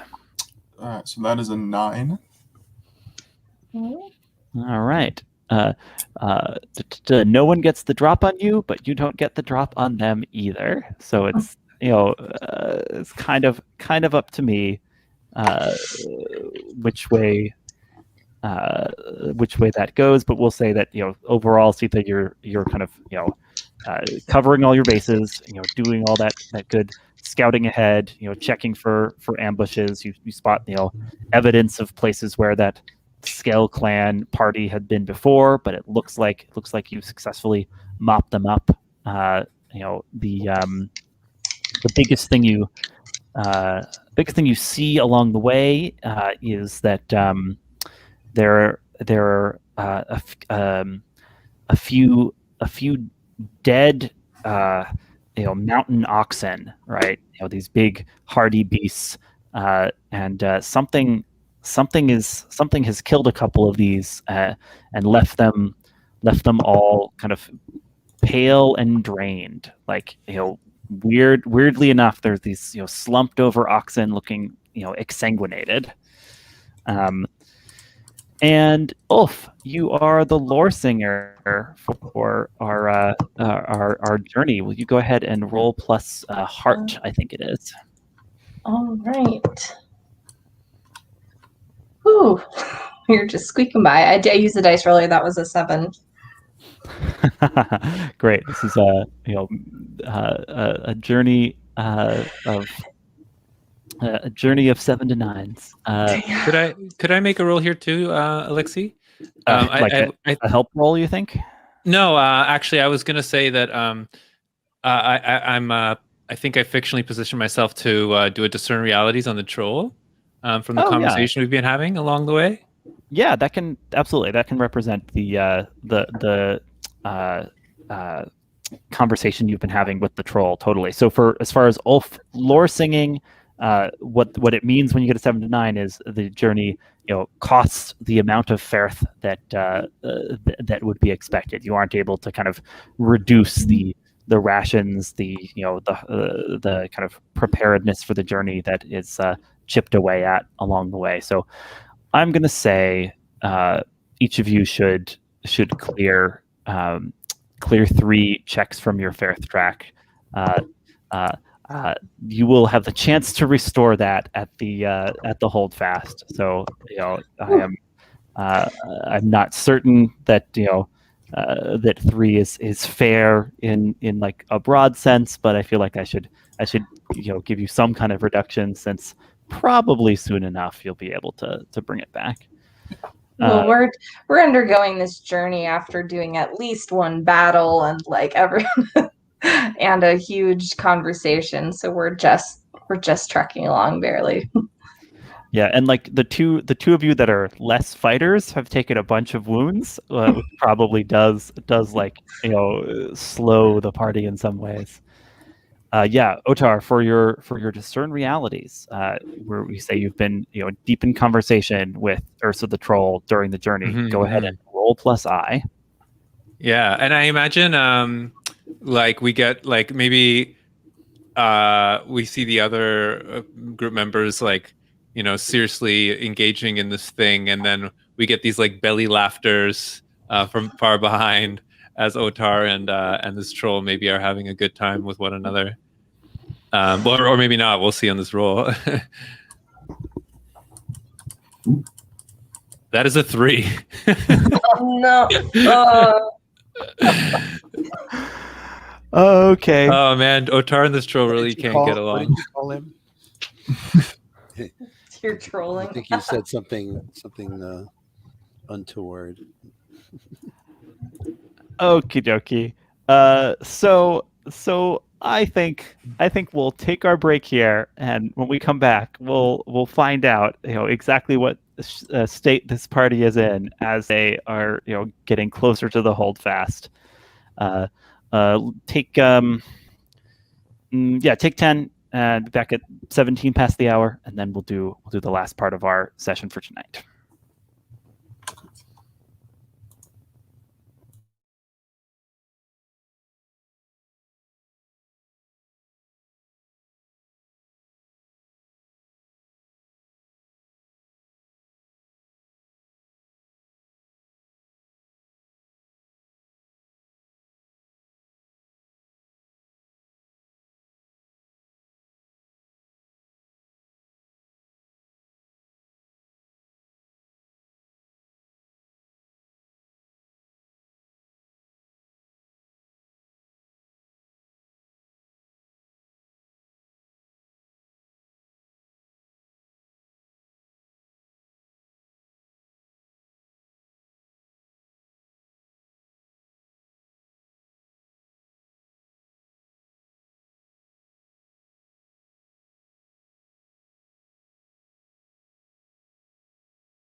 All right. How's everybody doing?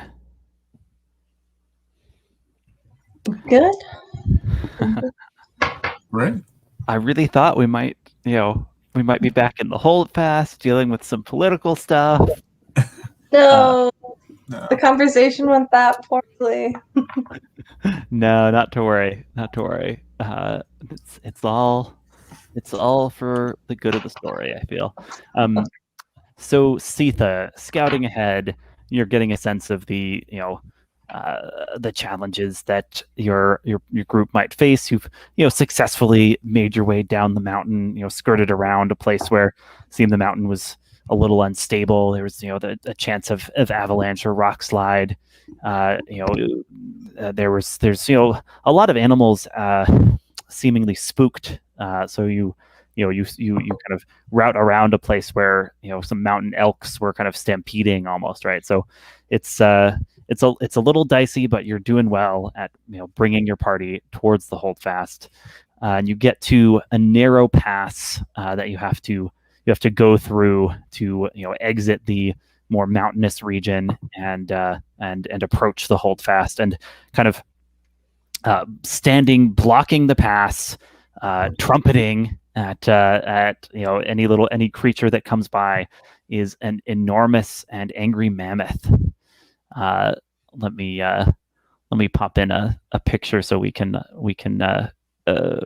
picture this together. So big mammoth, bits of armor clinging to it. It was clearly something that was meant as a war mammoth, but there are no human riders on it. No one seems to be in control of this thing. It has it has run amok, it seems, and is now blocking this mountain pass and kind of shaking its head and scraping its many long tusks against the side of the ravine. So that is the trouble you spot up ahead, and as kind of the party comes within earshot of this beast, right? Hearing its loud trumpeting, Ursa, the troll, turns to you, Otarr, and says, "The creatures of this mountain have been preyed upon by a great beast from another realm. It has driven some of them to madness, and I fear the beast has my scent, and now you and I, blood brother, will have to be on our guard against it." Otarr will be like, I can't wield a spear like I used to, but I will lend my voice. And the troll, claps you on the back, probably painfully because you still have a broken rib. Yeah, definitely painfully. Yeah, and I think I wince, and I'm just like, easy, brother, easy. Siða, what do you report to the to your companions about the challenge you've scouted out? Yeah, I get back and I say, and I say that there's a mammoth. I see there's an enormous mammoth blocking the path, and it looks mad. I think Otarr will say, perhaps it is attracted to our scent. Us manly types have that effect on animals. And then he'll say, but perhaps we can use it in our favor. Perhaps we can draw out the mammoth, and you guys can attack him from the rear. This mammoth has not been stalking us. It is ahead of us and blocking us. And how are we to attack it from the rear if it is blocking the path? Well, we'll have to just wait. We'll just have to see.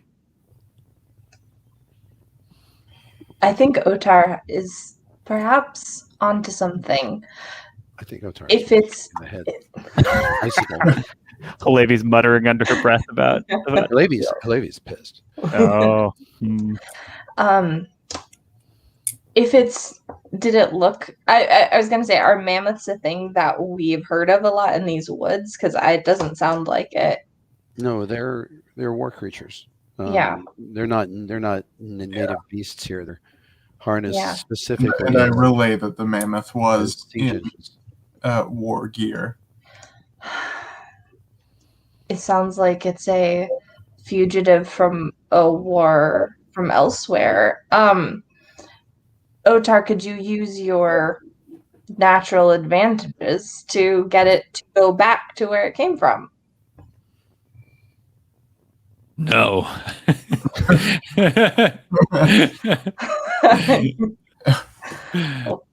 Vaughn is like, okay.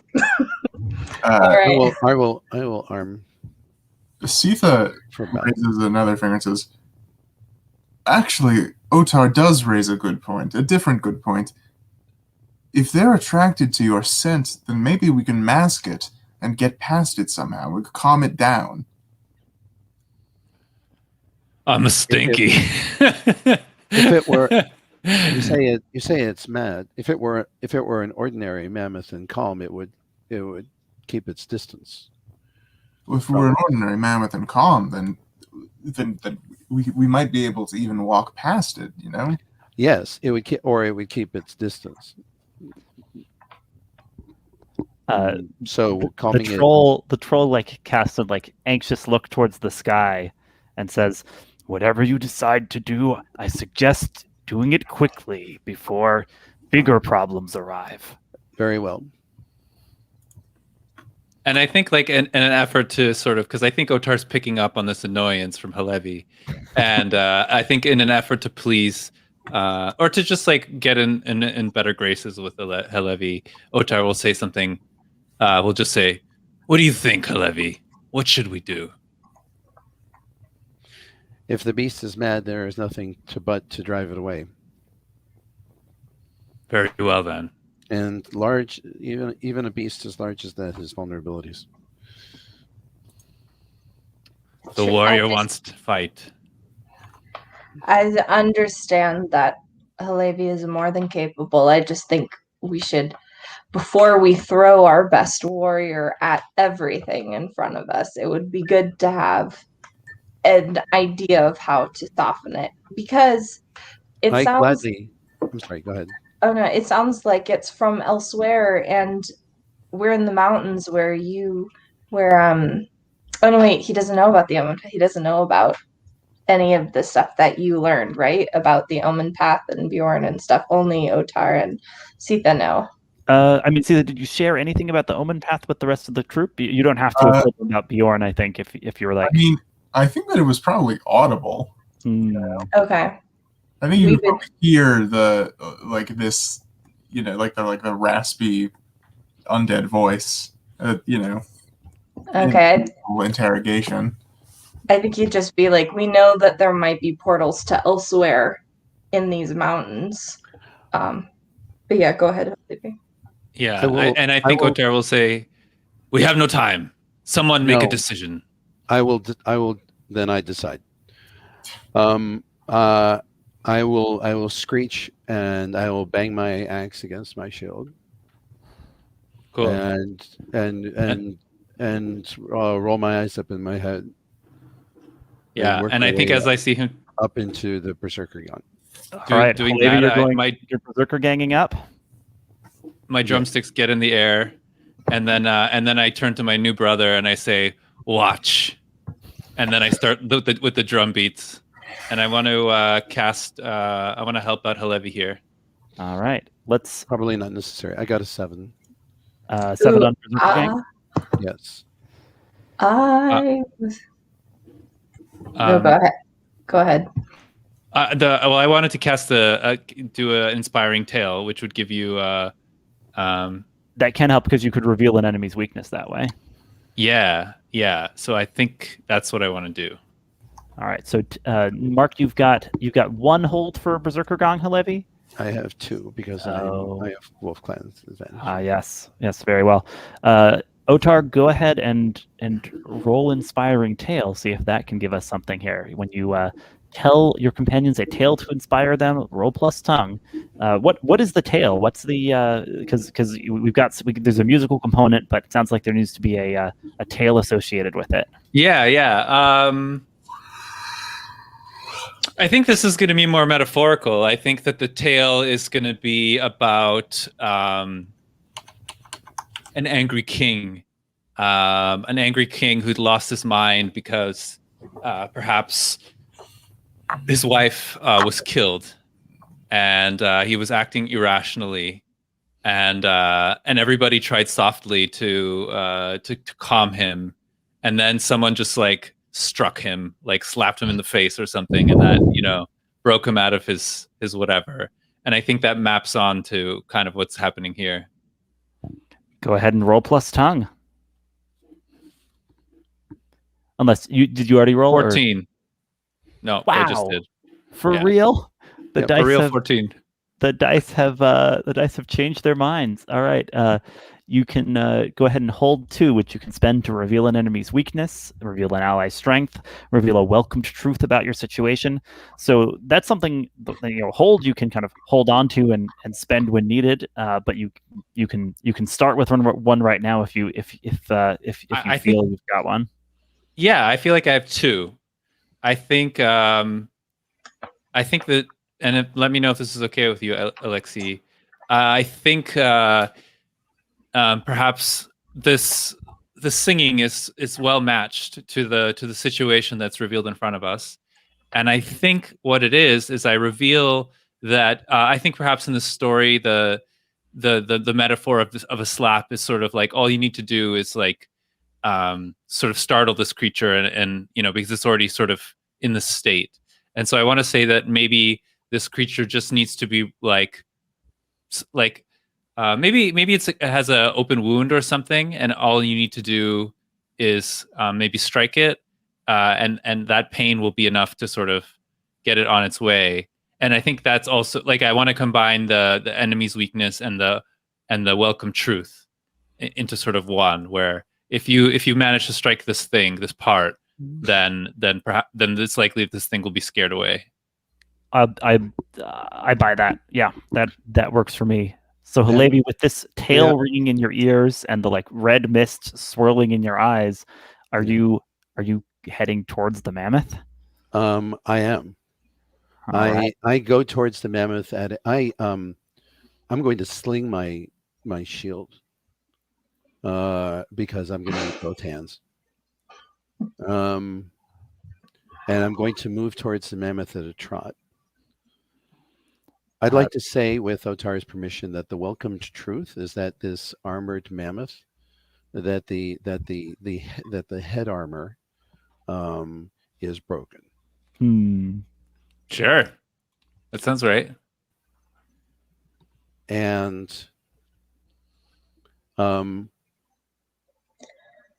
so I am going to move towards the mammoth until the mammoth gets within close range, and then I'm going to charge.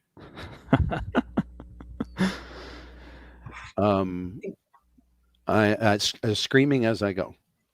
When I charge, I howl. I emit a battle howl. I lend my voice to it too. I want it to charge me back. So you want the mammoth to charge at you? I do. I am trying to incite this maddened creature to charge at me. I mean, I think getting it to charge at you is the easy part. That's the easy part. Yes. At the last moment, swinging in every direction. Some of them have like metal spikes on them. Yes. At the last moment, I am going to spend a berserker hold to overcome the limitations of mortal strength and bound up onto its head. Seize a tusk with one hand and bring my axe down upon the root of its trunk, which is the most sensitive part that this animal has. Yeah. So that is the feat I attempt to do. Okay. I'm spending one of my holds to allow me to make a tremendous leap like that. Yeah, that makes sense And to then, me. and then we'll see whether or not I actually succeed.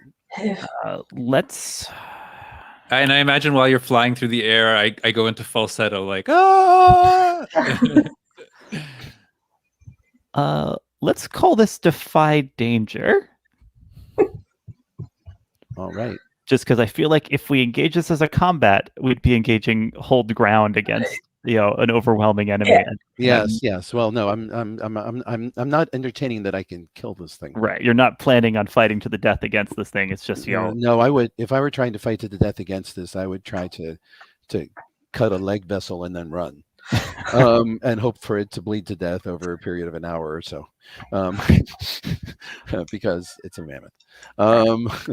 No, I'm simply trying to give it so much pain that it wants to flee. Sounds like defying danger with arm, right? Yes, Powering defy through. danger with power. So here goes. Come on, dice. 12. Heyo. Wow. All right. So you strike true, and I think you see even that that something else has wounded this creature. So you're able to strike where it has this kind of large kind of jagged puncture mark up in the poor face of this massive mammoth, and it lets out a trumpet of rage and panic as you strike it, and turns lumberingly, breaking off bits of its armor as it turns to try and flee out of this pass. Hillevi, what is your plan for getting down from this creature? My plan from getting down cinematically is that it flings me with a toss of its head. It flings me loose.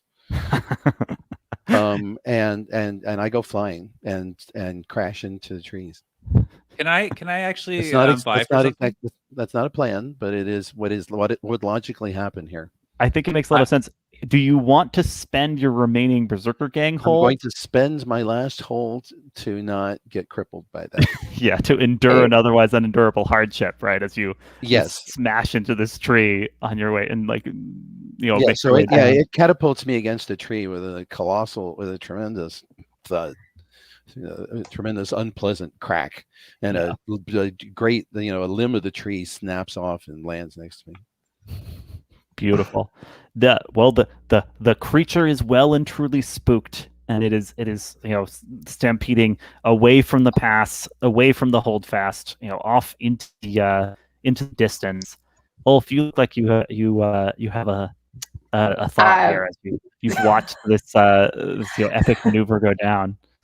I think he was prepared to sing very specific songs. I think you could hear his voice singing over or with like what Otarr has, like in the primal battle chaos. There is a plaintive note of like hope for not everybody to die here.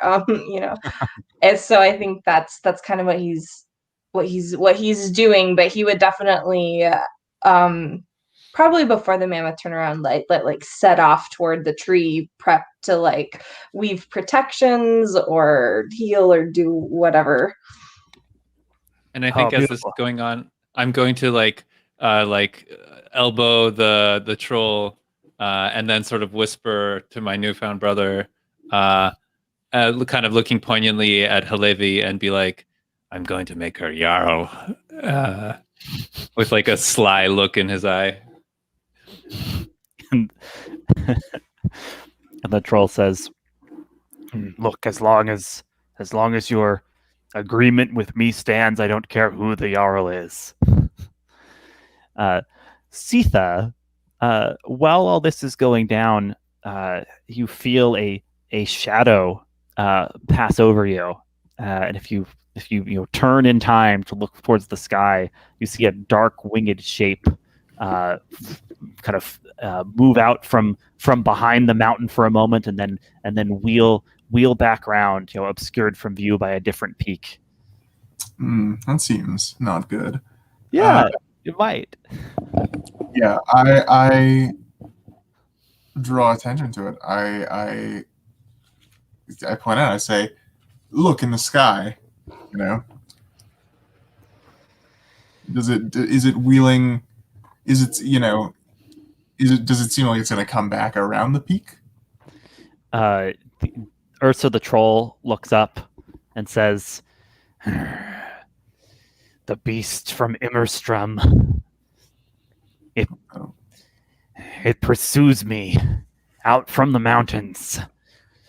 We must make all the haste you can on your tiny little human legs, or else you'll be overtaken by a great vampire dragon." Can I roll a lore master about this? Oh, that's an interesting question. That's not a that one's not a roll. You just ask a question. Oh yeah, that's right. Legends of heroes past. Sure. Yeah, you've heard legends of heroes that have fallen. Yeah, I Fighting feel against like this the is vampire something- dragon. Yeah, very much so. And so I think the question I'll ask is, name one sort of characteristic, or that's not really a question, is it?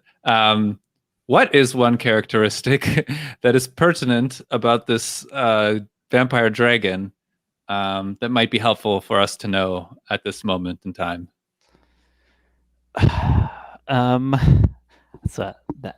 That's a great question. It is a terrifying beast of legend, known for swooping down upon the largest prey it can find and draining it dry.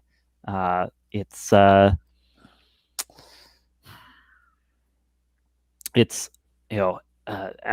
befits a vampire, unable to enter a human dwelling place without an invitation. Okay, so I think Otarr says, "I'm going to slow you down," and then he looks up at what's the troll's name again? Ursa.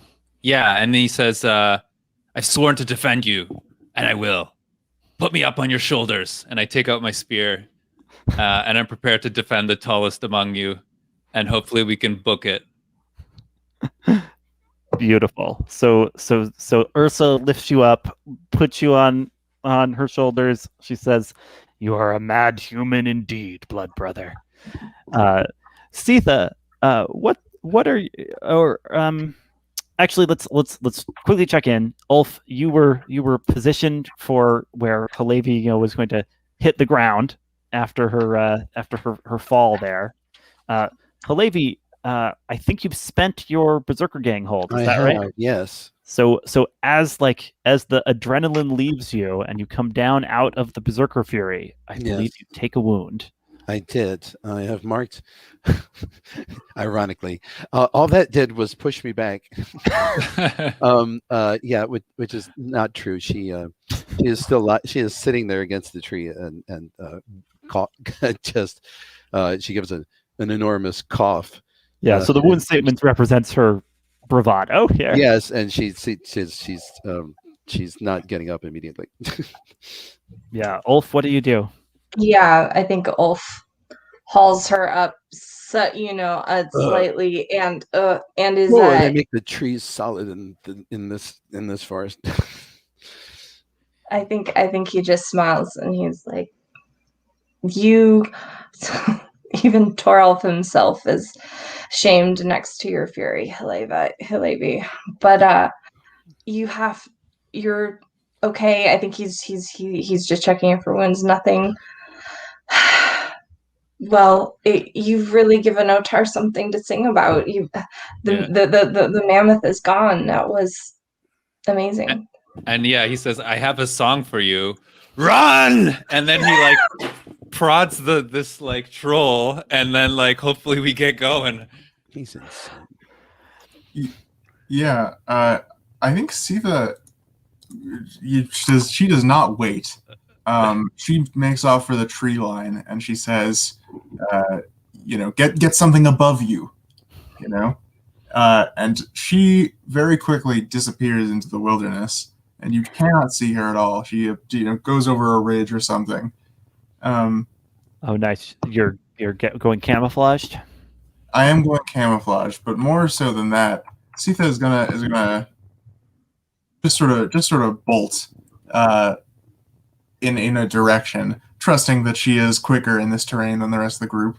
And then once she feels she is a safe distance away, she is going to summon her bone bonded, Cool. and draw the bones from the earth. This is the first time we've seen on screen one of our characters tap into their bond with a long dead giant, such that they can draw the bones from the earth and rise up in essentially a mech made of a giant skeleton with the human character as a pilot wreathed in arcane fire. So Siða, tell us what this looks like when you draw the bones from the earth for you in particular. This ancient giant you bonded with after you found that strange cairn. Yeah. So it is a very violent. It is a very violent thing to witness, right? As this human body suddenly sort of the skeletal structure of Siða's body is different as a human than it is as a giant, even at the same scale, right? So sort of almost it looks, if you saw her, it would look like her bones were snapping into the right place for a different body, right? For a different kind of this creature.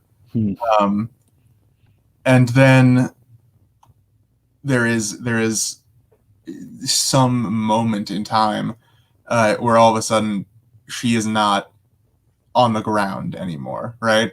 And there is this construct around her of bone and of magic, and it's not entirely there, right? The actual bones of these giants are so old that they've been kind of ground into dust, but they are kind of reconstructed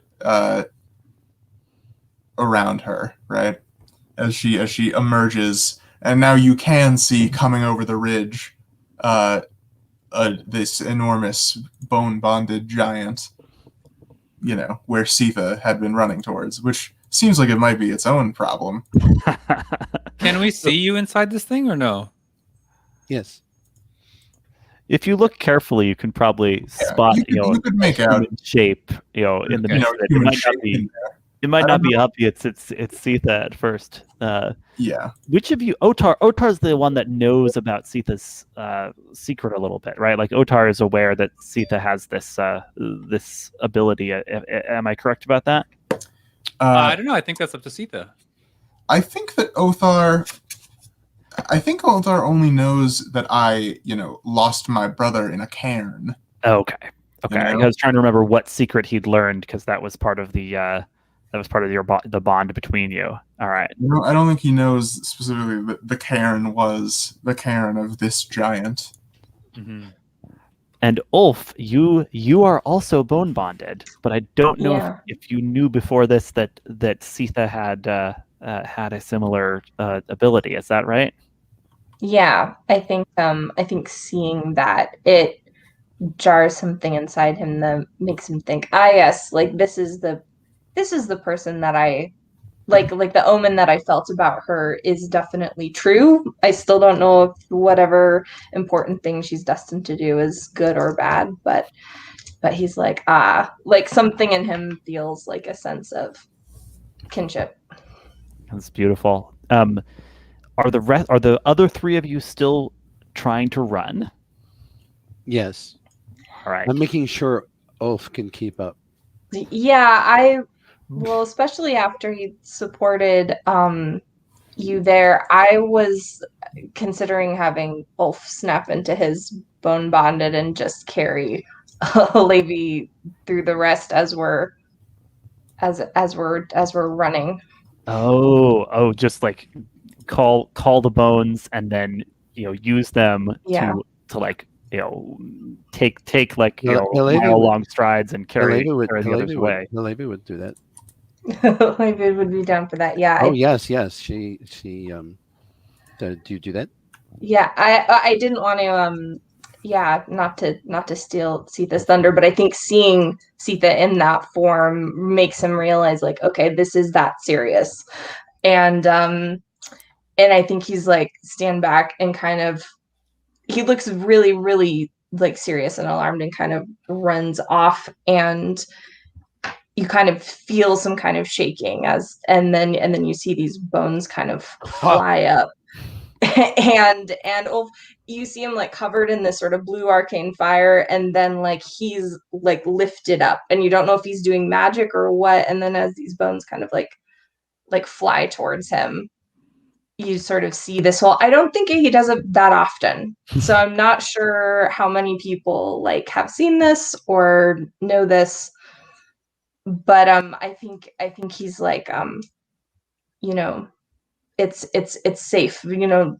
I would never harm you before he does this. And then as he does this, the giant kind of walks over and holds a big bony hand out to Hillevi, like Well, Hillevi, while this is happening, once she gets over the initial shock, is exulting, is shouting with pleasure and banging, and banging her axe against her shield.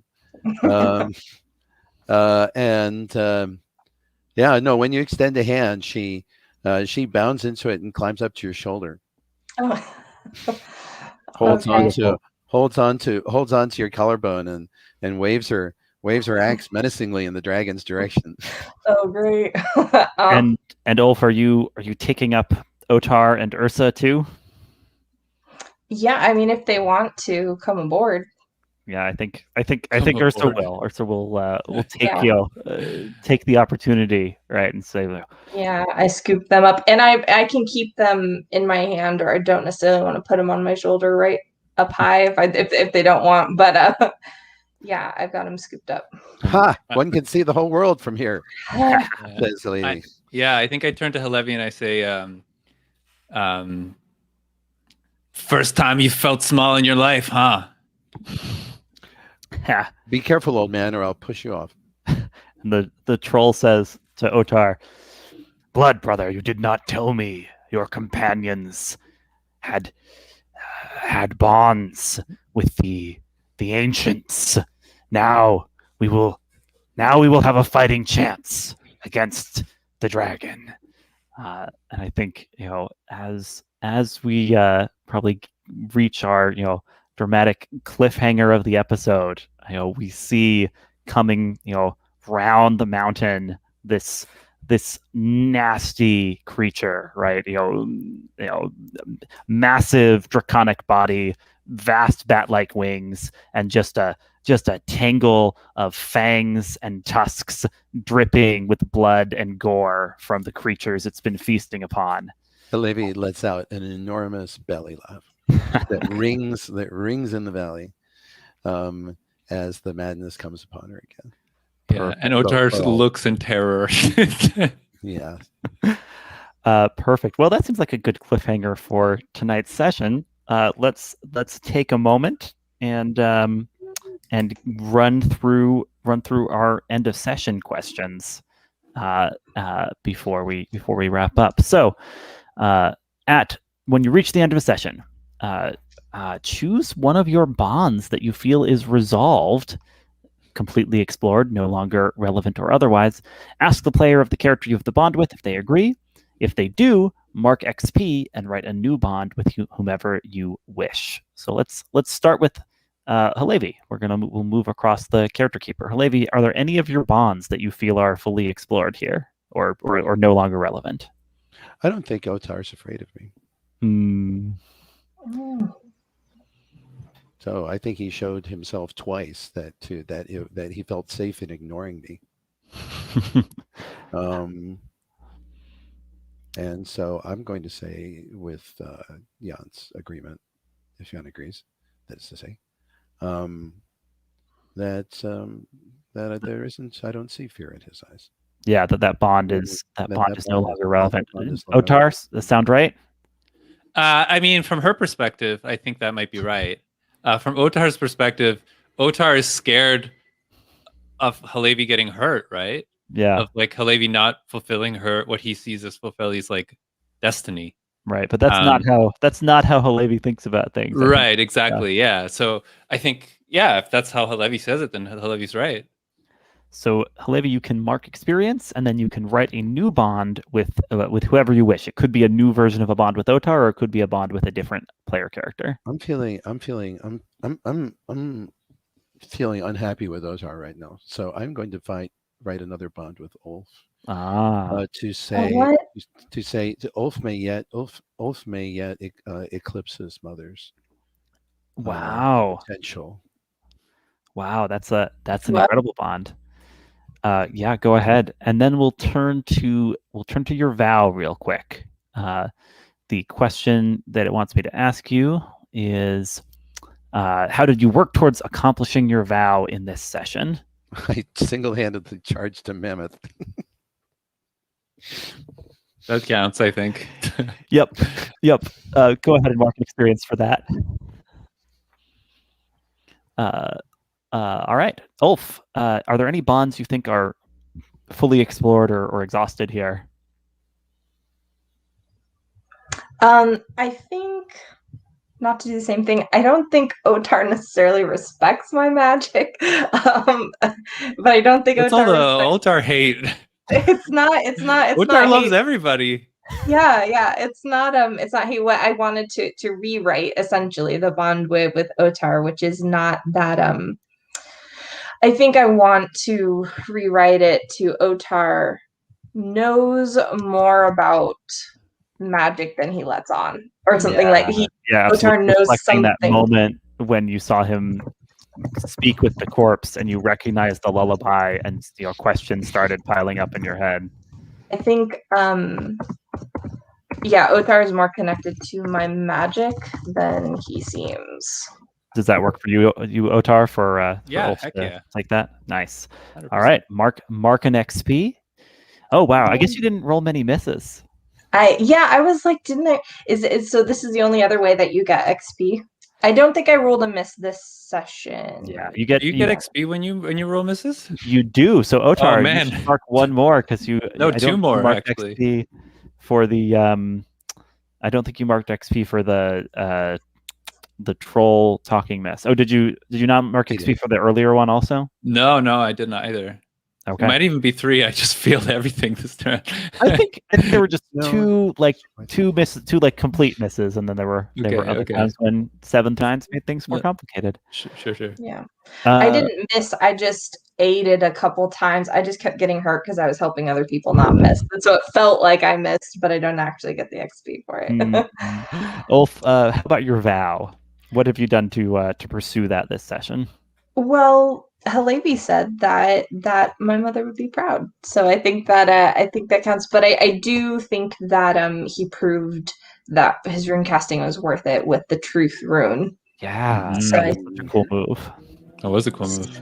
Yeah. All right, go ahead and mark an XP for that. I am never going to learn another song if I don't start missing more. I mean, you just need to do more tongue rolls, I guess, to have your -1 stat. Yeah.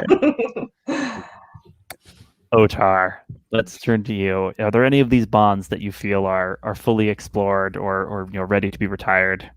I feel like I know something about Ulf that I must never tell. I think I accidentally told that when I sung the lullaby. Right? I let on something that I was trying to, not realizing that I have, and so maybe that's the thing that I've accidentally done. Does it sound right to you, Ulf, that bond isn't quite doesn't quite reflect the relationship anymore? Well, you've definitely let slip something. I don't think he knows what it is yet, but he's clearly caught on the scent as per. That's why his bond to you is. Yeah. So the wording of my bond is I know something about Elf that I must never tell, and I feel like I've told some of it. right? Which is yeah. how I would position myself to say that I have completed that bond in a sense. Works for me. Mark XP, and you can rewrite that bond with whichever character you'd like. It could be a new bond with Ulf, or it could be a new bond with another one of the PCs. Yeah. I kind of want it to be with Hillevi. I want like just totally min-maxing your Hillevi bond here. yeah. Because you had a few moments with Siða, like overhearing her stuff about her brother too. Yeah, that's true. That's a good point. You know what? I'm just going to put a question mark for now. I might just think about this. Yeah, if you want to think it over between sessions, that's fine. Yeah. This is the a tough one. for Yeah. So now let's turn to your vow, and you have 2 vows. I do indeed. So you have to have pursued both of them to mark XP. I think I did. Yeah. So tell me about that. How did you pursue these vows? So I think I continue to be a supporter of Hillevi in combat. I think that's been clear. And then when Hillevi was trying to do a bond with the troll, I didn't know what kind of danger this might put her in, and I dove to be the person to do it instead, which only cost me potentially the danger that would have caused, but also the ire of Hillevi. Right, Hillevi is not happy about you. Yeah, exactly. Stepping in. And then as far as protecting Ursa, when I learned that the vampire chooses the tallest target, I offered to go on the shoulders of Ursa. Of the troll, until Siða and Ulf turned out to be the tallest targets. yeah, that makes sense. So you have work to pursue these 2 vows. You can go ahead and mark an XP. Great. Siða, are there any of your bonds that are that you think are fully explored or otherwise no longer relevant? You know, I don't actually think so. I would say that any of them have been, sort of solved by today's session. Yeah. Okay. Cool. We'll keep an eye on making sure you get the scope to explore those. How about your vow? I do think that I have delved into my vow. I know that my brother is going up the Omen path to the dwarf lands. Yeah. What's that all about?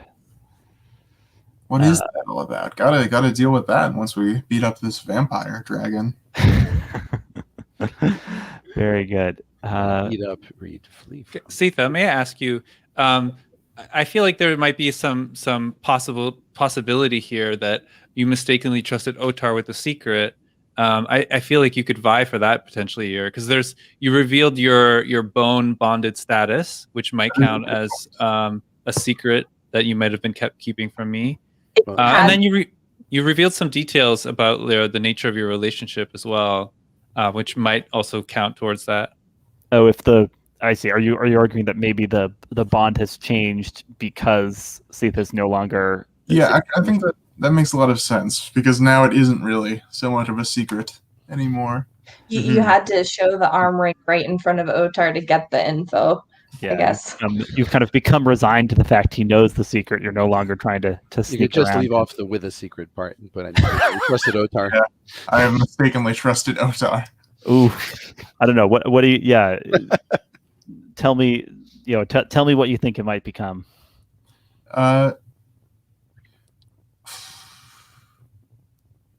It could be a new Otarr bond, or it could it could just be a new bond with someone else. If you feel that. I'm gonna say that Otarr knows far too much about me. So it's kind of the next step up from Yeah. this. Yeah.